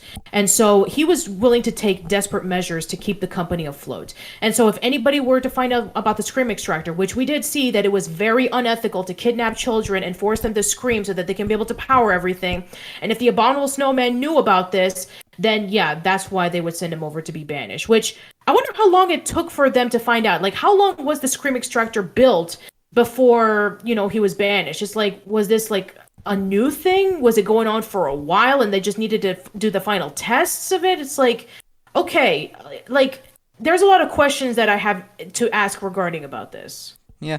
So, but here's the thing about Monsters, Inc. apparently has some kind of I guess, I don't know if they have again, I don't know how politics works in monsters. Isn't it? In monsters, that's one thing I think we would have thought we would have maybe learned about, like maybe more expansion into like the monster world. Like how does it actually all work? Like how did Monsters Incorporated actually get the legal authorities to, like, banish people into the human world? I mean, like, what about Bigfoot? What about the Loch Ness Monster? I mean, what's their story? Who knows? We might find out about them. Like, we've got plenty of character developments in the adorable snowman, as he's now known as. So yeah, that is true. I mean, that's a really nice callback to what he wanted to be called in the movie. He's like, I wanted to be called the Adorable Snowman or the Agreeable Snowman. So yeah, I guess his name is Adorable. So yeah. Anyway, so he decides that he's going to be interacting with everybody, seeing how they're doing, and he gets really close to going over to the jokester room so that he can be able to prove himself. And then he finds out, oh wait, I don't need to do that anymore because they already accumulated all the laughter that they needed, even without Tyler. So then he starts feeling guilty about leaving the Adorable in the Himalayas, where he's making the snow cones for everybody, and then he decides to let him free. And then he brings out the snow cones and it's like, oh wow, we haven't seen you in about a month, but hey, it's been really hot lately, so thank you for these snow cones. So it's like, I mean, that was pretty quick to, like, make a monster who was banished for, like, a pretty dark reason and then just, like, bring him up immediately. Yeah, I guess they probably haven't got to the point where, like, they're talking about monsters being banished, I guess, like, and, because even they themselves were, like, kind of shocked when the door came in. It's like, do you remember this door? Like, we couldn't recall, like, from, like, a couple of months ago, but, then they open the door and then they realize what it is. So, mind you, like, so I guess banishing now, I guess, is going to stop under Mike and Sully. I guess at this point. So I guess maybe we might see some of the other monsters come back that have been banished before. So yeah, but now the agreeable or the adorable snowman, whatever you want to call him, apparently he's now going to be selling ice cream for snow cones for the foreseeable future. So, yeah. I mean, it's definitely the best episode that we've seen so far of Monsters at Work, but still, yeah, I mean, the fact that the side character gets more development than all the other characters in the show. Like, yeah, I mean, everybody's still the same. Tyler still wants to be a jokester. Val is still a lovable goofball. Cutter's still treating her work seriously and talking about, oh, I remember when I used to do this snare trap and trap one of my husbands. It's like, oh, wow. We watched 2 episodes in a row involving with snare traps. One with Jacob trying to capture demons for, the Historical Society. And then now we have this episode where, she was using a snare trap so that they can catch the Abominable Snowman. What a coincidence. What a coincidence. Just... yeah, but you can tell that we enjoy the Owl House a lot more than we do enjoy Monsters at Work at the moment. So I mean, like I said, I mean, it could get better. We still have 3 more episodes to go, but I mean, I think it's just slowly inching its way to be better. I mean, still, I still think that episode 5 is the worst episode so far, but I mean, episode 6 wasn't that bad. It was just kind of meh. And episode 7, yes, we did get the Abominable Snowman back, and there were a handful of chuckle-worthy moments here and there. So maybe they're starting to pick things up. Yeah, I mean, in regards to Tyler, I would have liked to have said, like, if Tyler turned around and said, hey, maybe I should probably look through, instead of, like, concentrating on, like, being the jokester, like, hang on a second, there's, like, other secrets in Monsters Incorporated I've discovered over the time. Maybe I should probably go look at all those, maybe that might distract him from being a jokester at the moment. And, like, that'd be interesting development. Like, maybe he probably might do all of this. It's like, he might get to the end and say, something, I probably wouldn't have discovered, like, had all these adventures in all these episodes if I'd, kind of concentrate on just being a jokester this the entire time. Maybe there might be an opportunity where it's like, yeah, he gets a chance to be on the laugh floor, but then decides, something, I kind of like being a Mifter now, and decides just to adapt to that or something like that. But I just feel like this is just another episode in the show. So, yeah. Yeah, I mean, not really much to talk about because... I mean, other than the Abominable Snowman getting some development and knowing the reason why he was banished, then, yeah, I mean, it's just Tyler losing the opportunity to become a jokester. And then he's like, oh, there's other opportunities. It's like, okay. Okay, Monsters at Work, episode 8, and this is about tiny monsters, and so this is about an episode where a bunch of smaller monsters, who are obviously children, go to Monsters Inc. to basically see what it's all about and get inspired about working for the company one day. So some of them end up on the laugh floor, some of them end up on the with sanitary, and some of them end up with our fellow Mifters in the show. Before all that actually takes place, there is a cold open because Tyler has pretty much maxed out his auditions to become a jokester, so it looks like from the beginning of this episode he's going to end up being stuck with the Mifters, which, I thought, out of everything that we've seen in the show so far, that's a really, that is definitely the coldest of cold opens, I think, given the fact that Tyler aspires to become a jokester, and now is basically stuck with the project that he's going to be stuck with the Mifting for the foreseeable future. Yeah. So, you know what? This is the most story-driven cold open that we've seen in this series so far, where finally it's able to, progress the plot that we've seen in episode 1. So we saw that Tyler is not very good at doing jokes. He doesn't get the idea of banana peels. He's terrible at doing mimes. He's terrible at doing jokes. And Mrs. Flint is just telling him over and over and over and over again, saying, yeah, you're just not cut out to be a jokester, and that was your last audition. He auditioned for this 7 times, and this is like a once a week thing. So he's been trying to do this for almost 2 months, and he's been failing at it.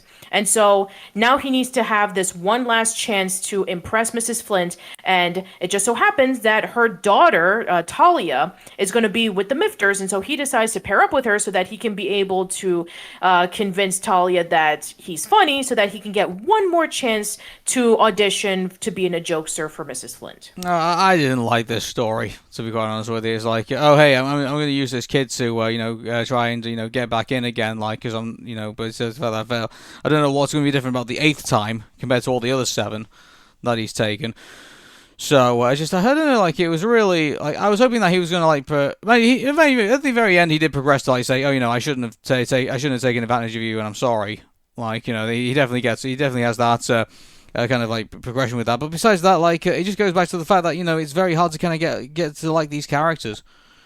Yeah, especially with Cutter, where she's giving away, bits and body parts to kids, saying, oh, yeah, this is from this coworker who used to work at this job, and he was in an accident, and I have whatever remnants of him left, and you can have the bottle. It's like, jeez, man, that's creepy. That is disgusting, I have to say. Again, Duncan's no longer redeemable. Can we all agree on that? Duncan is not fucking redeemable. Not even close. I mean, there was this little kid who approached him, and, he wants to learn more about being a Mifter, and then he, once again, gives him a contract saying, sign this if you're not interested in becoming a supervisor of Mift. It's like, seriously, just stop it already, Duncan. And then the kid decides to go back and saying, can you sign this to say that I'm not liable for this? So it's like, okay, that was a pretty funny scene, but come on, Duncan, just stop it already. Nobody cares about being a supervisor at Mift other than you. Just lay it off already. It's getting old. It's just tiresome. Pathetic. They kind of hammer this into thing that this is a funny character trait, but it's not. It's just frustrating. It is really, really annoying. And I mean, I'll still stand by it that, he is my least favorite character in this show. And I just wish that he would just go away. But no, of course not. We need to have conflict in this series. Right. The way I feel about it is I've got least favorite characters and I've got characters I'll tolerate. Basically, so Mike and Sully are tolerable right now in regards to they will get me through an episode, but everybody else, probably with the exception of the Abominable Snowman, who so far has had probably the biggest character progression in the show, and he's only appeared in 2 freaking episodes. It is just a mammoth task to get through these episodes. I gotta be honest with everybody, following the Owl House and doing that was getting us kind of through, I kind of felt we have to do the Monsters at Work, but hey, we get an Owl House episode as well. So it's okay, I can tolerate that. Yes, I don't know if you've noticed, but I've been doing a series of tweets over the past 5 weeks where I would compare some elements of the Owl House with Monsters at Work. In fact, I'm even thinking about developing this even further into a blog article because I just felt so strongly about it. But every time that Monsters at Work introduced something, the Owl House came in, introduced that same concept, and did it so much better. Like, let's just take, for example, with Duncan, how much we hated him as a character. I mean, let's take a look at the characters that a lot of people from the Owl House just hated. Like, a lot of people hated Lilith. A lot of people hated Camila. Some people hated Kikimora, and some people hated, like, Hunter and Emperor Bellows. There were traits of them that a lot of people loved, and some people were even wrong about some of the characters because they turned into something that we never expected, and now we just appreciated them for what they did. So Duncan, unless of course they're able to have one episode where he's redeemable, I'm sorry, he's still a terrible character. Yeah, yeah. I mean, you look at the Owl House. We're spoiled for characters that have developed in this. But putting Duncan aside, like, who else has developed in this show? I mean, nothing much. I mean, Cutter's still the same. I take my job seriously, but this person ended up in an accident and we never saw them again. And then there's Val, who's just really optimistic and really happy and really giddy. And then you have Fritz, who's kind of like the overachieving and happy-go-lucky supervisor who wants to be able to keep his Mift family together, and then there's Tyler, who just doesn't want to be there. Yeah, it's insufferable. It really is. Like, also, like, I would have liked it if, like, they developed. Like, would you have missed Fritz if he wasn't in this episode? Like, I mean, he kind of needed to be in this episode because, this is, bring Mini Monsters Day, and he is the supervisor. But, as for, like, anything regarding about the story, no. I mean, the only thing that he was there for was that, there was just this one monster he was paired up with who barely talked, and he was offering, here's some soda, and here's this situation that, a kid is trapped into this door, and, he's sliding about, and he's going to be heading over to the shredder. At least the one thing that I really liked about Fritz was that he was able to take initiative, because you had this other monster worker who was saying, oh, I need you to fill out this form in order for me to do this. It's like, a kid is about to die. Screw the forms. I mean, I'm sure that Rose would understand that she doesn't want to have, her sister come by and saying, yeah, you violated something, I'm going to take you out. So, yeah, I mean, Fritz did the right thing in which he was able to just push her aside and save the kid's life. Because his life was about to be I guess I'd say back what I said about Fritz not being in the episode. So, like, at least that was, mind you, anyone could have probably done that in that situation, maybe. I don't know. But I mean, he is the supervisor, so he would have had a lot more power, unless Duncan would have been like, oh, I'm the temporary supervisor. It's like, no, just stop it. Mind you, but no. Imagine if they did that. Imagine if Fritz did actually retire and Duncan did, like, assume responsibility. And so then it was like, he's got this pressure on now, and maybe that mellows him out. Maybe it's kind of like, okay, I will take the initiative here because I got to save this child. It's like, that would have been great, but knowing Duncan and what we saw from the previous episode where he was temporary supervisor, he would have done a cover-up. Yeah, but irredeemable Duncan. Like, yep. Another thing to add to the list of why he's just so terrible. Yeah. Anyway, so we're seeing Tyler being much more comfortable working at Mift. Like, he's able to drive the little device to save the kid, and he and Talia had some sort of kind of a bond where, she was laughing and she was smiling, where ordinarily she was kind of like a stick in the mud, just like her mom. So I guess he's starting to become more comfortable with Mift, and he even broke a donut in half and gave it to Val, signifying that, hey, maybe they are starting to get a little closer. I wouldn't be surprised if there's an episode that comes up in the later part of this series, which, by the way, we have 2 episodes left. I wouldn't be surprised if the next episode, or even the season 1 finale, has Tyler finally have an opportunity to be a jokester, but then he's like, no, I liked working at Mift. Well, which, I mean, I would think that probably might end up being the last episode. I think, maybe the next one thing that'd be interesting. Maybe the season finale basically will be a 2-parter. Maybe he gets a chance to basically become a jokester now, but then so he has to do something that he doesn't want to do, and then ends up upsetting Mifters because of it. And then he ends up that's the end of the first episode, and then in the second episode he probably finds he's got his opportunity to basically start being a jokester, but doesn't really like it all that much, and then tries to get back into Mift's good graces, and ends up doing possibly. that. Yeah, I mean, and also there's the possibility that Tyler would be able to get another chance because we saw in the last bit of the episode where Talia was telling her mom that, yeah, Tyler is funny. And so that got her thinking. It's like, wait a minute. Are you trying to do something that hasn't been done in like 6 episodes? Are you actually hinting on what's going to be coming up next week?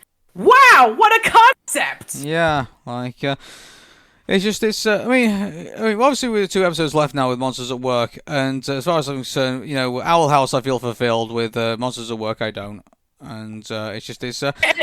And here's the thing: a lot of people have made the argument, oh, but it's not supposed to be like a series filled with like deep characters and a continuing storyline. It's supposed to be like a self-contained series, kind of like The Office or Parks and Recreation, in which you're focusing on them going to work. But what made The Office and Parks and Recreation work was the characters. They were funny, they were relatable. We got to see them develop from season 1 all the way up into the later seasons.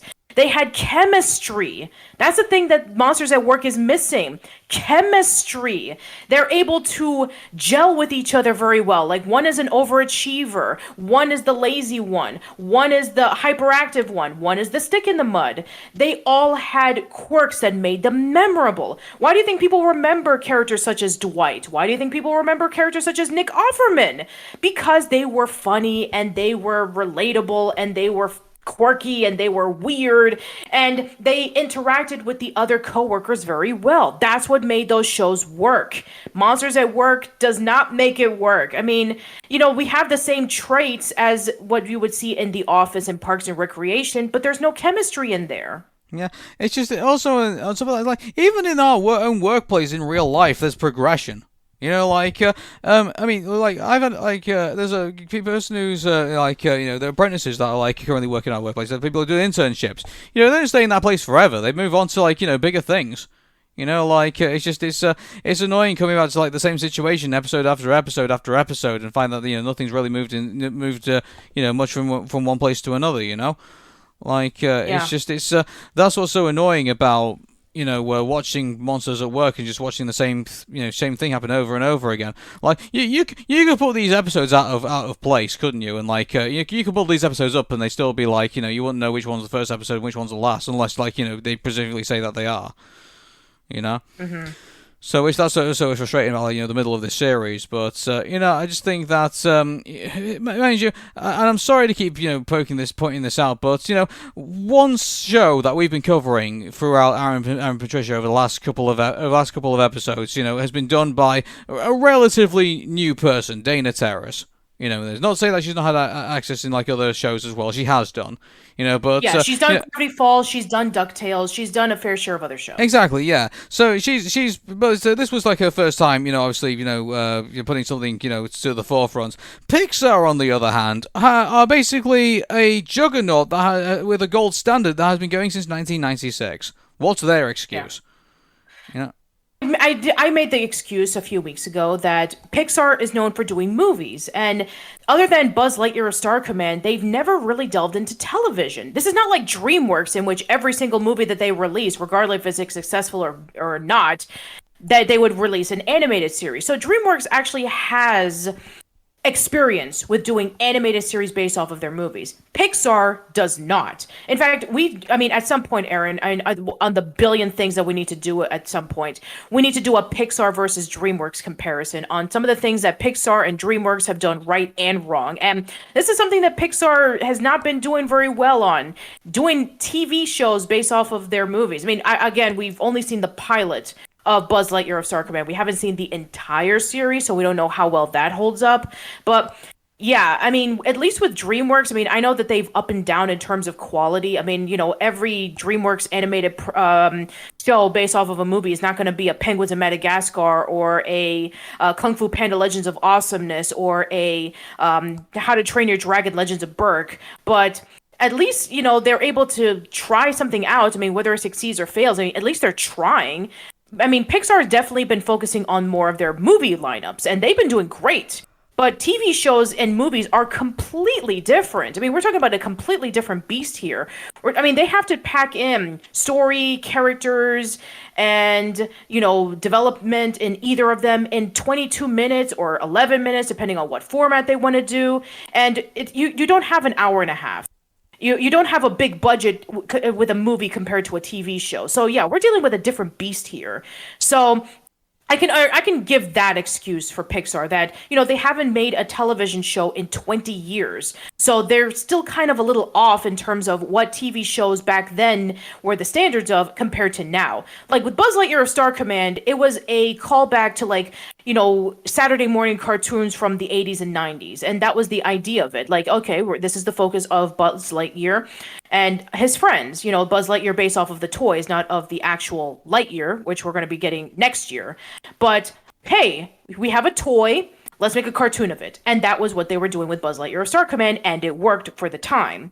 Monsters at Work, on the other hand, now that we've gone through 20 years of animated shows and what they did to progress and change over time. We went through shows that had an anime phase, shows that were leaning more towards comedy, shows that were leaning towards more of dramatic, heartbreaking moments, shows that developed characters, shows that developed stories, shows that being able to expand the worlds. We've come so far since Buzz Lightyear of Star Command, and it seems like Monsters at Work, they're still kind of stuck in this, we're going to do this, a self-contained story with all of these characters, and we're hoping that you would at least get invested in it because we had a movie that was, based off of these characters, and the world that was based off of these characters. That's not enough. You need to do more than that. I've got another theory as well, which is like, what if they're treating Monsters at Work the same way they treat their shorts? I mean, at least with their shorts, they're able to pack so much emotion in even less time. Like, we saw the Sparks short series.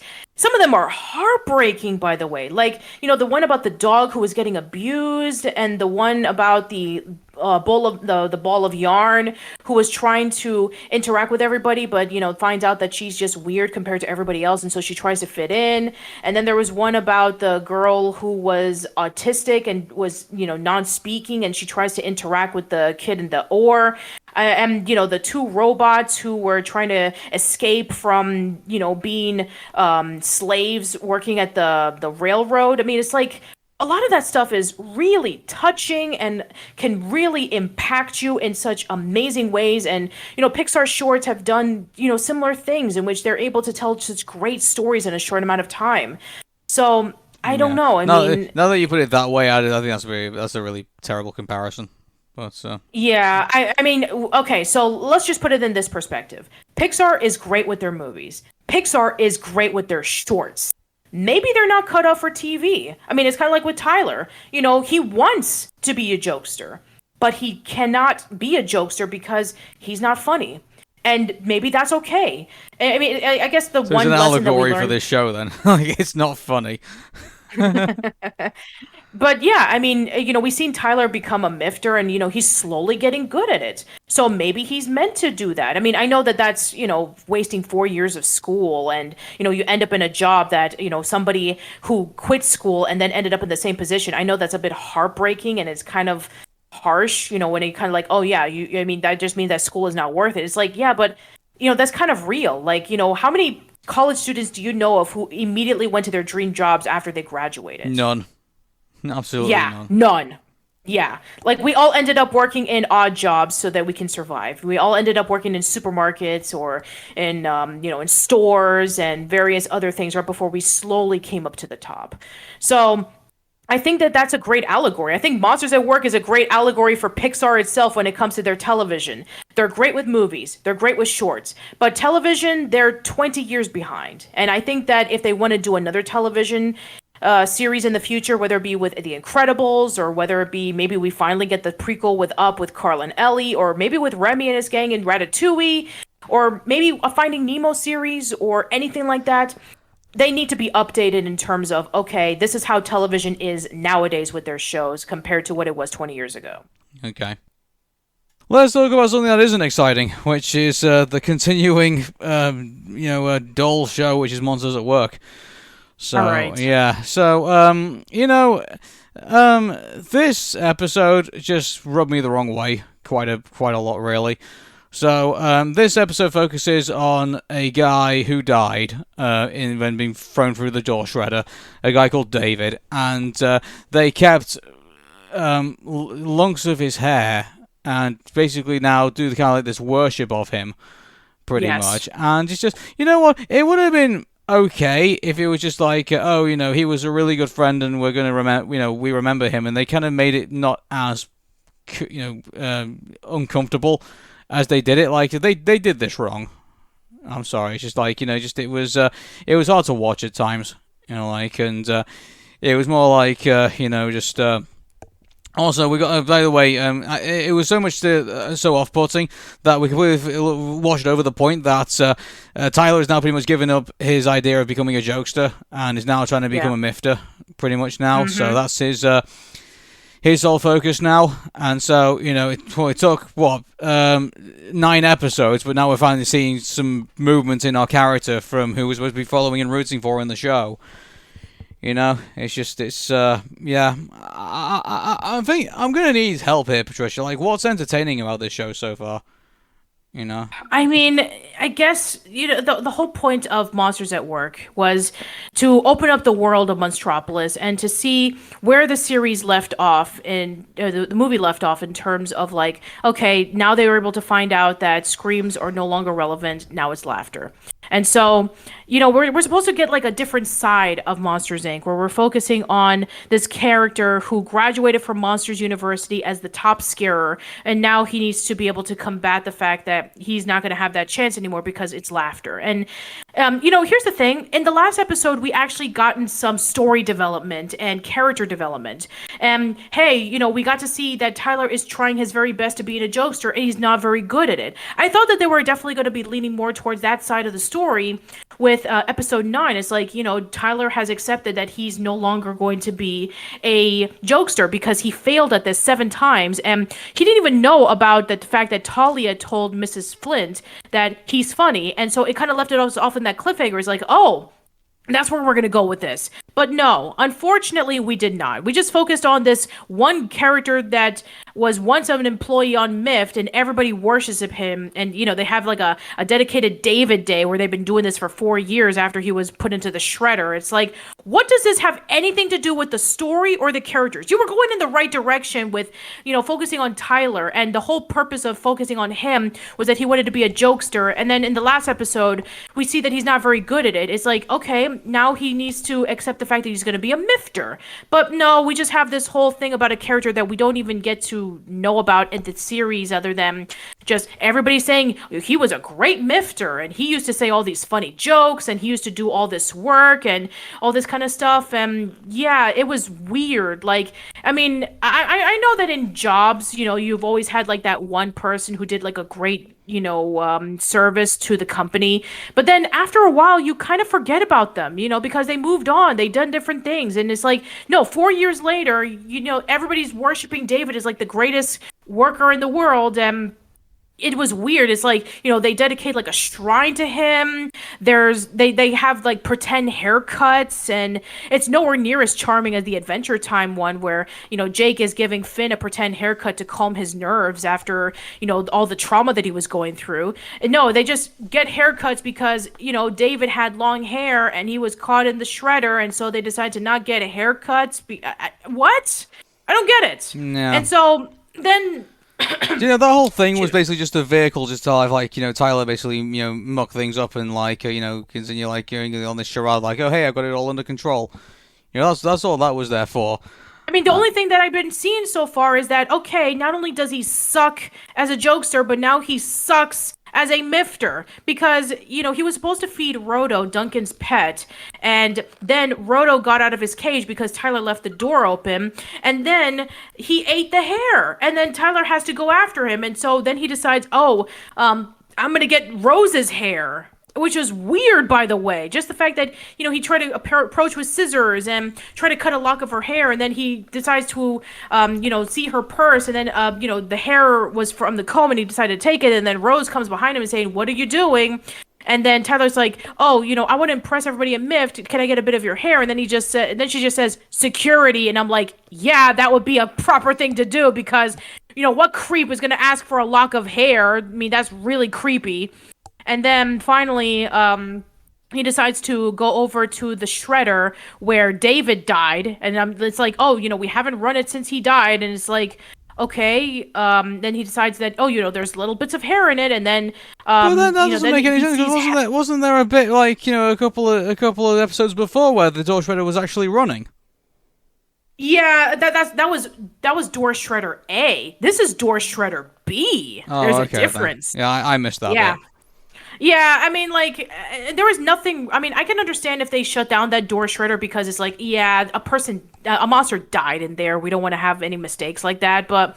But still, I mean, that's like a major shredder that is, no longer running, and that, we saw in the last movie that they were using shredders like crazy because kids were not getting scared anymore. So it's like, that seems to be like another reason why in the first movie it was offset due to the fact that, you have to have all these doors shredded, and the fact that one of the shredders was not functioning anymore because of that reason. I don't know. Anyway, so Tyler goes over to that particular shredder. He almost gets himself shredded himself, and then he sees David in heaven, and he just says a whole bunch of these like really cheesy phrases, like, do all this stuff, and parking is very important if you go over to the right place, and I mean, I guess that's the reason why everybody liked David, because he just said all these like really quirky things that has nothing to do with anything, and then finally he tells him something relevant, like be honest and be reliable. And then finally, he gets Roto and he puts him back in his cage. And then, he finally gets Rose's hair because Rose says, you remind me of me when I was passionate about my job. And it's like, okay, sure. And then immediately everybody recognizes... There was one bit that we glossed over there, and that was that, she gave her some of her gave some of her hair, and then Tyler points out, "But I don't see any of your hair cut off." And it's like, it's best you don't ask any questions about it, which insinuates that she gave Tyler some of her pubic hair. Oh God. Oh, jeez. I know. Okay. I'm just disgusted by this episode. I really am. Jeez. Okay. I need to continue before I throw up. Yeah. Okay. So they finally have this last ceremonious seance for David to give the respect that he deserves because he was a great mifter. And then immediately they realize that's not David's hair. Until then, Tyler confesses, and then Cutter comes out and says, oh, don't worry, David was a shedder. We have plenty of his hair. And I'm like, wow, you just completely wasted our time then. Well, no, that's even more disgusting. Like, why would you keep all of his hair? Oh, jeez. Like, it's just gross. That is disgusting. Are you trying to insinuate that because he shedded so much that you decided, instead of like sweeping it away and throwing it in the trash, we're just going to keep it because we just like David that much? That is creepy as hell. Hey babe, when I pass away, I'll give you the I'll give you the opportunity to keep my right arm, if you want, and you can like put that up on like in a jar if you wish, and then every time you want to remember me, you can just get it out, like no, that's disgusting. I know exactly. That's how I feel about this episode. And then it just tries to like offset the disgustingness by posting up the comedy class where Mike is trying to explain what's the point of the improvisation. comedy classes anymore now that he's not becoming a jokester? No. Because hey, we need to have Mike and Sully in an episode, so let's just put in the comedy class. Yeah, and I'm not invested anymore. That's how I feel about this episode. Geez. Well, this episode was just as bad as episode 5, where it was just incredibly infuriating to see Duncan screw up being an employee, a temporary supervisor. This episode was uncomfortable and disgusting in just the wrong reasons, And the fact that, Tyler had to lie to his employees when he's just trying to be a good mifter, it's like, no, it just gives you a reason why he shouldn't be a good mifter. I mean, the stuff that we were able to get in episode 8 where it progressed the story and the characters, it just completely took a huge step backwards with this one. Like, this episode is not necessary. It's pointless. Yeah.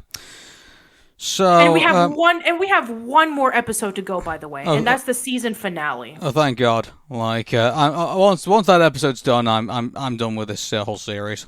Like, it's just even if they announce a season 2. Yeah, I think we should just end it there. I think. You know, like I'm not. I really thought, you know, like, oh hey, we're gonna finally get some kind of prequel to Monsters Inc. I thought, yes, finally, they're gonna finally do it. And now seeing this, it's just like, no, this is not what I wanted at all. Well, I mean, we got that with Monsters University for its prequel, and that was a movie that we didn't want. We wanted a sequel with nobody wanted. No, we wanted a sequel with Sully and Boo. Yeah, well, this is a sequel, remember? Yeah, exactly. So, I mean, as far as I'm concerned, like, just do a sequel to Monsters Inc. Incorporated. That's all you need to do. You know, we want to see what happened with, you know, with Boo later on in life. You know. It's just, well, mind you, even if they did do a sequel, I bet you it's going to probably just be latched onto, you know, maybe that pretend Monsters at Work never happened, but just latch it onto, like, you know, the back of the other movie, maybe. I don't know. I don't know. But so far, Monsters Inc. just hasn't been really good in expanding the world or the characters. Monsters University was just, like, not necessary.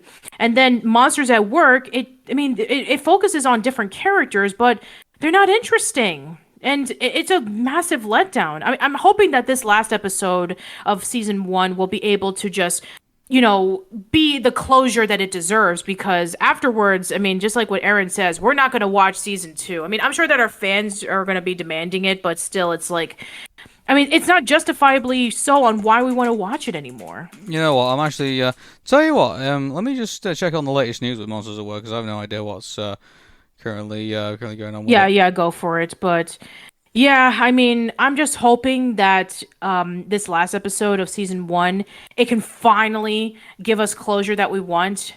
I love this review. Monsters at Work, a different experience.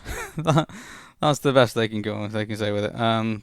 Okay, different good or different bad? I have no chance to read it. I'm just really trying to find out if there's going to be any more Monsters at Work, but I mean, right now they just focus on the current season, so yeah, no one seems to be gasping for more Monsters at Work at the moment, I don't think.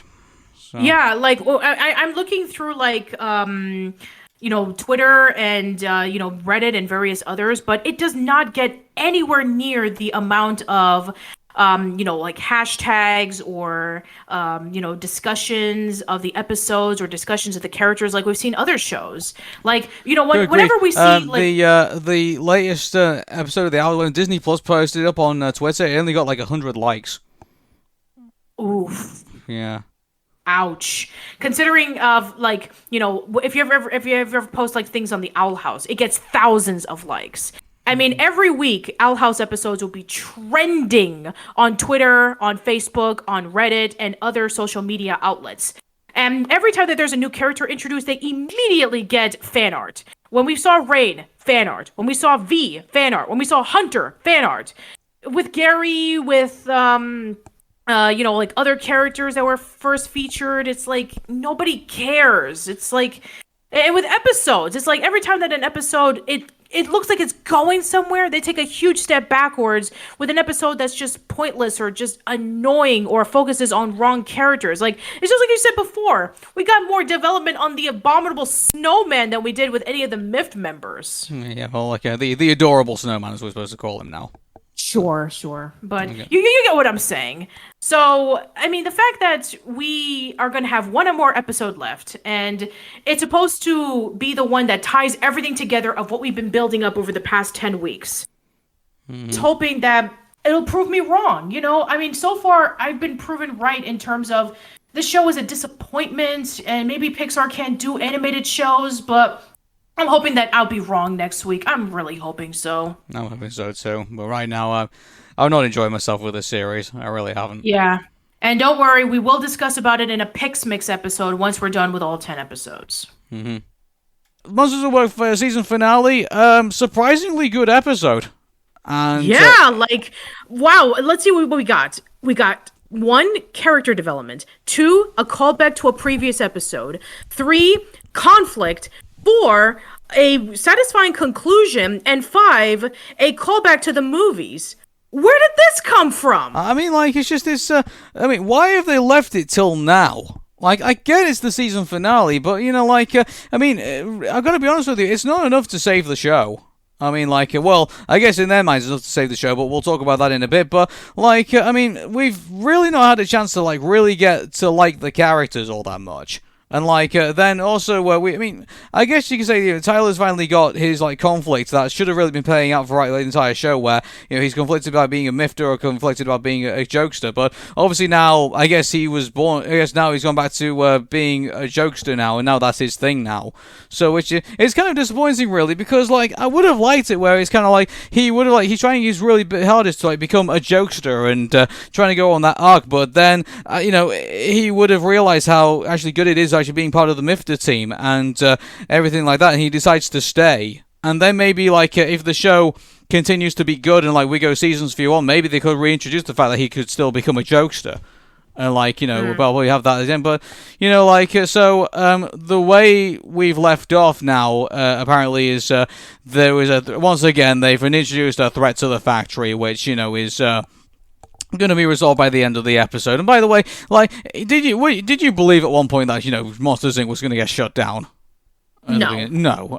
The way that the show has been tailored so far in season 1, it doesn't give you any threats they introduce to the show. You just don't believe it's going to happen. Even I was saying, when Roz Roz comes back and apparently now she's part of a whole new energy consortium or whatever, and apparently now she's saying, sure. oh yeah, well, Monsters Inc. is going to get closed down and we're going to go back to Scream Power unless, which by the way, what the Fearco? Apparently there is other, power factories? Apparently we did know about Fear Co. in a previous episode, yes. Well, we know in the previous episode, but, it kind of, messes around, why does it matter if Monsters Inc. closes down then? If you've got Fear Co. to, pick up the pieces? Because Monsters Inc. is a bigger company, and that's where they get most of their power from. Okay, then. Well, that's explained. But, I don't know. I always like to believe that Monsters Inc. was, the place where they got their Scream from. That's the sole power plant they relied on. Maybe Fearco is a smaller division. It's here is AT&T, but here's a smaller company that you can get your phones from, or here's Con Edison, where you get all of your gas power and your electric power, but then you have a smaller one. So yes, Monsters Inc. is the one that is the most popular, and it's the one that has the most advertisement. So I guess maybe Fearco is a smaller company that still relies on using scare power. Mind you, in order to care about that, I have to be invested in the show, which I'm not. So, yeah, but, I guess obviously, imagine, they have this moment where it looks like they're trying to play up conflicts of, saying, oh, hey, we need to, we're not sure if we have to go back to laughter or we have to go back to scream. And then they have this moment where Tyler and, Sully, interact with one another. And, I don't know, apparently this was supposed to be quite a sentimental moment, but, the atmosphere is sentimental, there is, emotion in that, but I don't know, I just feel oh, hey, are we going to have to go back to Scream, or if we're going to have to go back to, whatever. I don't know. I just didn't feel it. It's just again. Well, they were trying to tie in back to the movie where Tyler was asking, why can't we just return to Scream Power? You can be able to become the top scarer again if you do it. And then he talks about Boo, which is the first time he mentions Boo in the entire series. Exactly, and a lot of people. This is the thing. A lot of people have been asking, when are we going to get Boo? And it's well, and also there's a continuity error in this as well, because if you remember, that whole scene at the very end is apparently it was supposed to take place 1 year later, and apparently this takes place 1 day later. So it's yeah, that doesn't make any sense, because the reason why it took place 1 year later was because Mike needed to get all the pieces from the shredder of Boo's door and put it back together, and he said, sorry it took so long, there was a lot of wood to go through. So, yeah, that took a year to happen. And also, we saw in the chart that it went from, low power to high power. So, yeah, the whole thing is a continuity error. Now, the whole thing about, the canisters, Tyler came up with the idea of the bigger canisters, that was actually really clever. I like that. Mm-hmm. But, yeah, I would have liked it if they would have stretched it out, and maybe we got that scene in maybe, the last episode of the entire series. Which, here's the thing, I predict that they only had that one season. And maybe because that views were skyrocketing so much, they decided to pick them up for a second season. I think that this was supposed to be a one-shot deal, kind of like how originally Nickelodeon only gave Legend of Korra one season, and then they had to tell a self-contained story. I have a really strong feeling that they probably thought that they were only going to get those 10 episodes, and they were going to do all the telling of the stories that they can. But because everybody was watching it on Disney Plus, Disney was like, we're going to give you more episodes and we're going to give you a second season. Yeah. And so it makes me feel happened. like they had the same mindset that they had for their shorts. Like, like they were only going to like play it out for like that certain amount of time, and then after that it was going to be all said and done. But I will give them props to this. Like, apparently, I must be in a minority of this because while I didn't particularly enjoy Monsters at Work, I have to say a lot of other people did, and so props to you if you did. But like, I don't know. Coming out of this show, I just feel like we're not really gone. I mean, obviously Tyler's now become a jokester, and so that's the progression in that regard. But I don't know. It's just. I felt like I would have done it a whole lot different. Like, the introduction of Gary, in this was obviously unnecessary in this whole show. And so, I mean, those bits I didn't particularly... And also, a lot of the episodes really are just filler.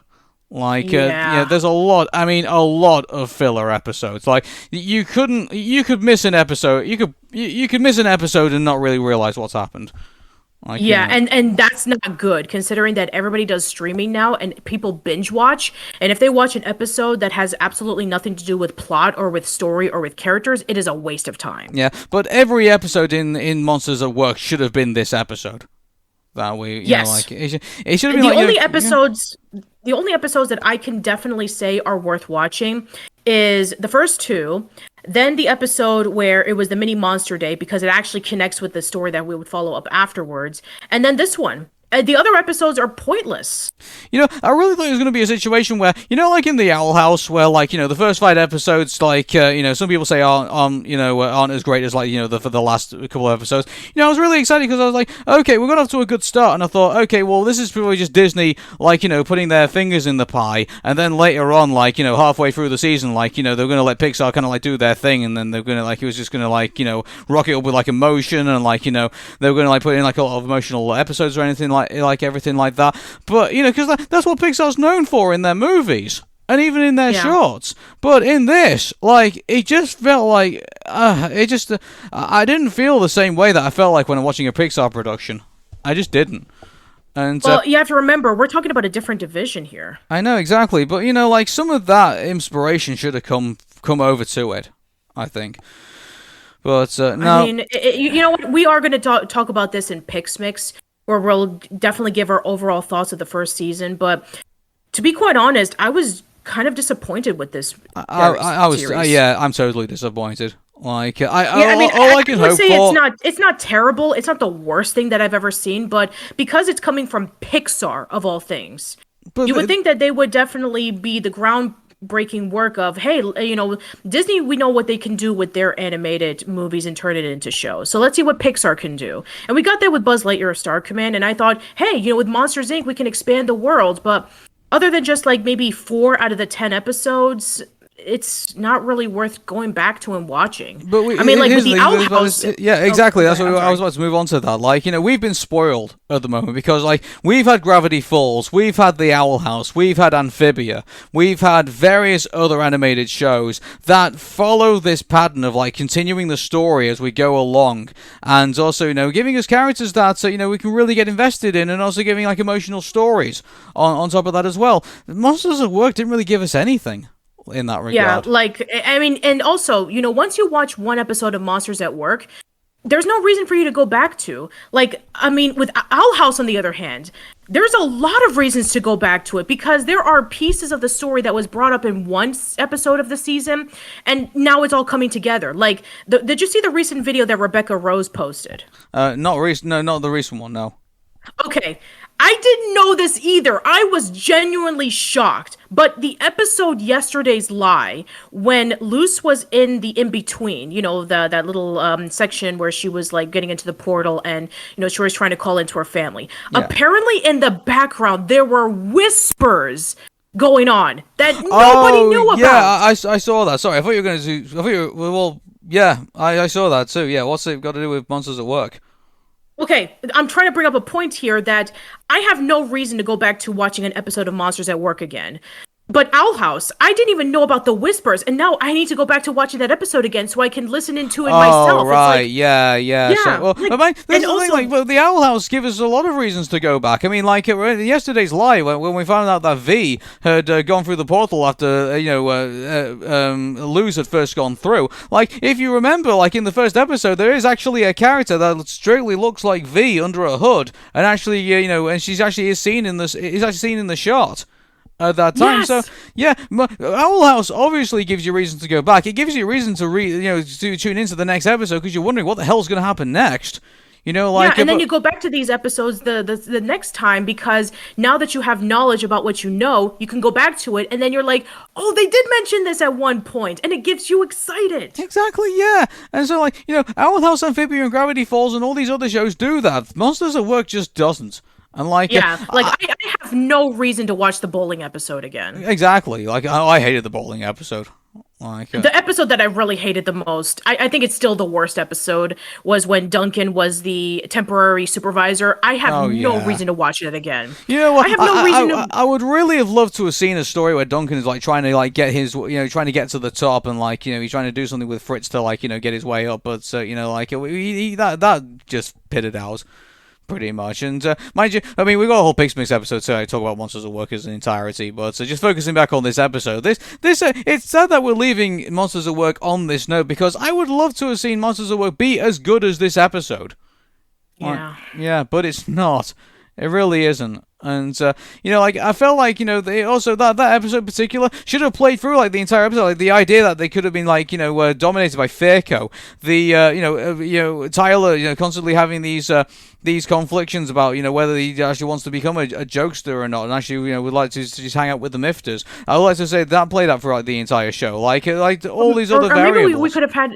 Or maybe we could have had an episode where Fear Co. was approaching Monsters Inc. and seeing that they are going over to this laughing direction as opposed to scaring. And then, maybe like, Fear Co. goes over and, brings somebody who's hiring saying, hey, all you scarers out there, you're not getting into the joking thing, come to Fear Co. and work for us. And maybe Tyler could have left and gone to Fear Co. because he had the experience of being a scarer. If we would have had an early episode like that, that would have definitely changed the game. Yeah. But I guess that leaves us with season 2, which I think, I have no idea where they're going to go after this because the ending of the first episode, of the last episode, kind of like washed hands, and it's like, yeah, I think if they would have ended it right there, I would have been satisfied. I tell you what, like, they left it at basically the end of the first movie. Pretty much. So, what we're going to get in season 2 apparently is probably going to be like what is going to be the true sequel of Monsters Inc. I think, and I think we'll lead on a couple of things. Like, one way, and I know they wouldn't have done this because obviously they didn't know if they were going to get the second season or not. I think I agree with you, Patricia. I think they agreed that, so they thought they were going to get the one season. Because if they knew that there was going to be a second season after season 1, I guarantee you they probably would have teased us with Boo. I think. Yes. Yeah, like that. If they'd left now, mind you, they could still probably do at the moment because they have left it. I mean, obviously there's a massive continuity error now because it's no longer 1 year ago. It's like one day later, apparently. But sure. I think this is. I don't know if they're just doing this intentionally now, where this is a running joke, where they say that Mike and Sully met in the 4th grade, but then they finally just met in the Monsters University. I don't know. I don't think they're just going to just play this for laughs now, where there's just massive continuity errors in the show. Yeah, but that's a continuity error for a scene that a lot of people really genuinely cared about. Yeah, exactly. So, but I just think that whatever they do with season 2, they got to pull out all the stops for it. I think, and they really need to look at Owl House and Amphibia and Gravity Falls for story progression. I think in this, they need to talk about maybe the focus on season 2 probably isn't going to be on Tyler anymore. Maybe it's going to be or maybe they might do focus on Tyler, and maybe they might focus on Tyler and Val's. You have to remind me of the characters' names. Again, that's how invested I am. Tyler and Val. I mean, maybe they can focus on their relationship, maybe. Maybe that'd be the I mean, second or season too? maybe they'll go in or maybe they'll go in the Infinity Train route, in which they'll focus on a different monster. Maybe. You know, kind of like Infinity Train, in which every season they focus on a new character, but the same thing happens. The Infinity Train comes by their way, they get in it, and they go through an experience, and they go through something that